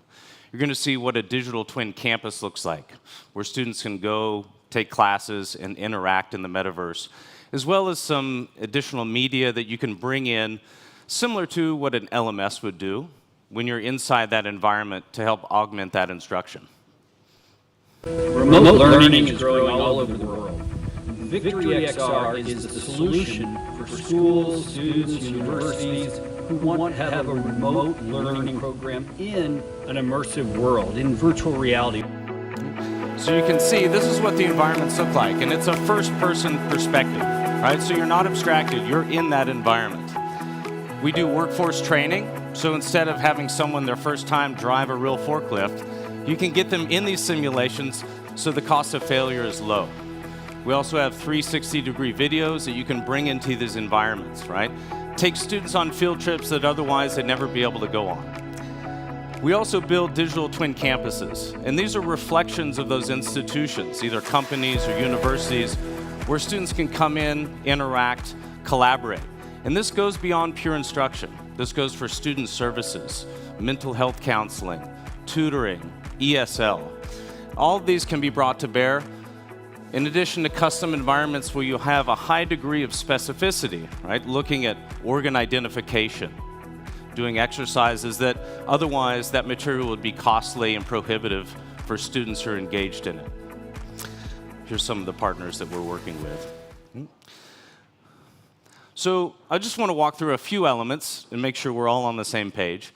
When we're talking about 3D objects, we're talking about a manipulable three-dimensional object with some functionality. As you saw in that video, the heart being blown up and played with, that would be a 3D object. When I'm talking about environments, I'm talking about places where you can interact. That could be the classroom, it could be a science lab, it could be the surface of Mars, right?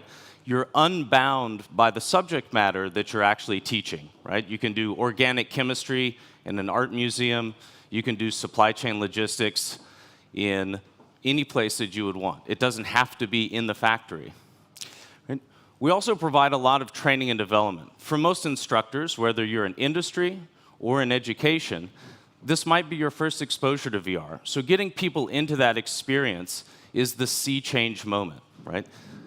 Otherwise, it's just an exercise in abstraction. To actually put on those goggles, and we have a booth over here where you can experience that, I would highly recommend it to give some context to what this is all about.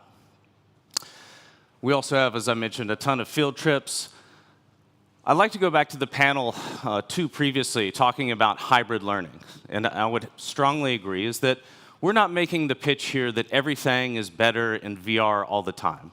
What we're trying to do is strategically identify where can this technology be brought to bear in the best and most effective way, demonstrating efficacy, right, in that space. And that's going to be different for every institution. And what it requires is people who are part of that institution to identify this as a valuable technology, become immersed in it, and then they're informed to be able to make that decision. So, as we look at the changes that occurred in the pandemic, I would say, as a faculty member at a university and administrator, that all of those problems were present before the pandemic. They just came to the foreground as a result of the pandemic. So what are these problems? You saw drops in enrollment, you saw drops in student engagement, and a desire for students to have classes and spaces that they're familiar with. And when I mean familiar, I'm talking about online, or possibly even in the VR environment. Right? One of the reasons we do a lot of training for instructors is because when you hand the VR headsets to the age cohort of 18 to 24, they're not going to wait until the first day of class to open those boxes. Right? They're going to be free playing and experimenting and learning with that technology like we all do.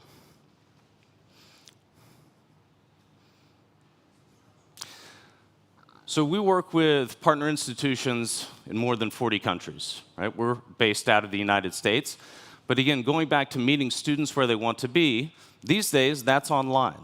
Right? That's bridging oceans and continents and languages, having cultural competence. Most of my professional career was spent in China. Right? So even though I'm from America, the last 15 years of my professional life were in different cities in China. As you can see, we've got a wide diversity of people from the global north and global south, all accessing this technology. And for us, a big part of that is the access. It is the accessibility. If you want to bring people along for the ride, it cannot be cost prohibitive. Okay. So a lot of people ask, where's the evidence, right? This sounds fun, this sounds nice, but is there demonstrated efficacy around this technology? The world leader currently, one of our partners, Morehouse College, which is a historically black college in Atlanta, Georgia, right, has been leading the field in this space. And what they've done is they've started teaching classes in different modalities, right? So you have the traditional face-to-face, you have the online, think a Zoom call, and then you have the VR modality. And what you'll see is these are the outcomes of a history class they taught a year ago. And on average, you're looking at things like student attendance, engagement, and student achievement. And when I mean achievement, I'm talking about the grades, right? So if you can look here on the far right side, you'll see that the metaversity, or using VR as an augmentation in a different modality, that you're improving outcomes for students, right? Whether that's in attendance or the grades that they're making in that class, it's something that students like. Okay. So when I talk with universities and industry partners, right, everyone says, well, who's doing this? And of course, I share with them the Morehouse data, but I brought 50 universities through this process, including Moldul, our key partner in the European theater, and there'll be many more. By the end of next year, I project we'll have over 200 institutions, primarily universities, working with us, right, to develop these solutions. And again, nobody wants to be first because you want to see a best use case. but we're no longer on the bleeding edge of this, right? That was a couple years ago. Schools, training centers, industries are moving fully forward with this, right? And to be a part of that, you have to be willing to take a risk. You have to be willing to fail a little bit in order to ascertain where this applies at your institution. Here are some of our storied partners, mostly from the US, but you'll see Model University over there, proud on the right-hand side. So what does it take to get this up and running? Well, give me 8 weeks, right? Within 8 weeks, I can train your staff, right? With our instructional trainers, we can build out these digital VR spaces, whether that's a factory floor or a university. And as you're going through this process, a key component of what the instructors are doing is actually realizing vis-a-vis their subject matter expertise, how does this apply to my discipline, right? I'm not an organic chemistry professor, right? I'm not an accounting professor. But as I go through this training, I'm able to identify, relative to my subject matter area of expertise, where does this apply and how does it best apply, right? And that's different for every instructor. That's different for every industry. So it's not a ready packaged, ready-to-go solution in the sense that it's going to tell you what to do, right? You're still in the driver's seat. There's still a role for instructional designers and trainers who are working to develop the content. We want to see that organic growth. We're providing the tools and the heavy lifting to make this a reality. Okay. As you can see, here's some of the fantastic environments that we've helped design for Model University, where students can go in a student center, study Japanese underneath Mount Fuji, right? Or work in a traditional classroom, right? You can have any environment you want, whatever's conducive to that subject matter area and the institution as a whole. One of the things we like to say is crazy today, obvious tomorrow, right? And if you go back in your lives in those similar moments of technology, you'll probably be able to relate to this, right? Think about the first time you used a Google or internet search, right? And you got those results back, right? Nothing was ever the same. Probably the same time you played with a smartphone for the first time, right? And we believe that VR is one of those seminal moments of technological change, right? After you put on that headset, it won't be the same afterwards, because then you'll say, okay, this is what that is, and this is how I might be able to use it, right? So what I'd like to do is bring my friend Ganesh back up so he can close us out and expand on the horizons of where VR is going.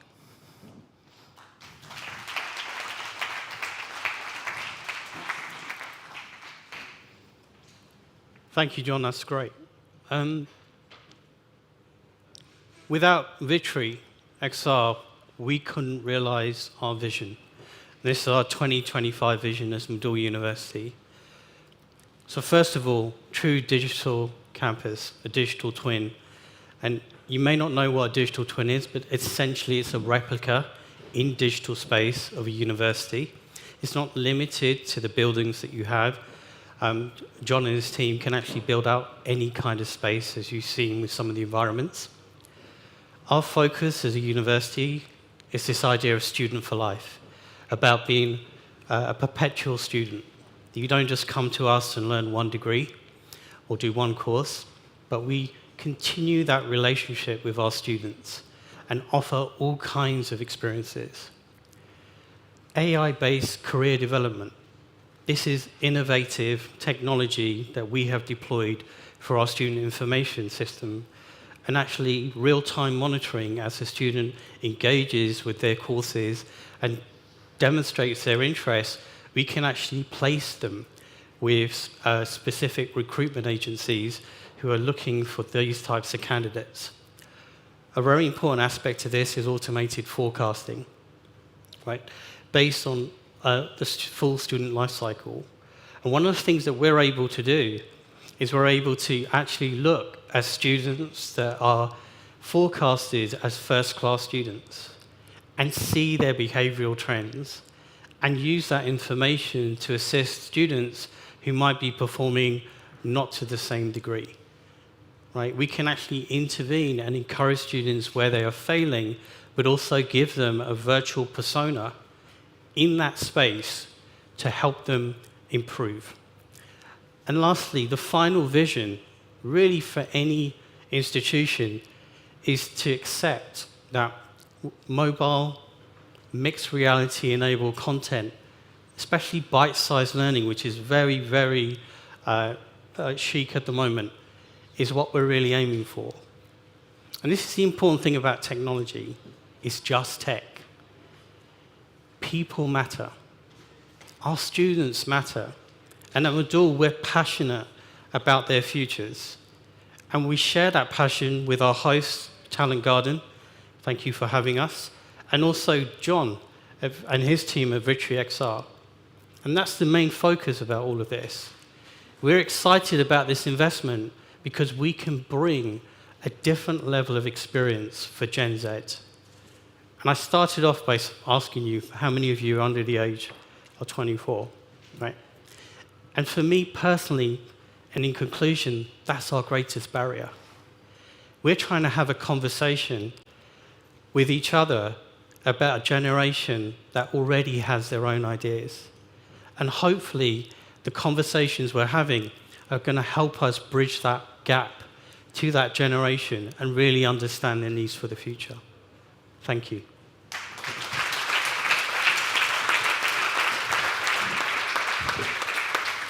Thank you. Thank you very much. Thank you very much again. Well, this was a real deep dive into the future, probably a near future. Who knows? Who will see?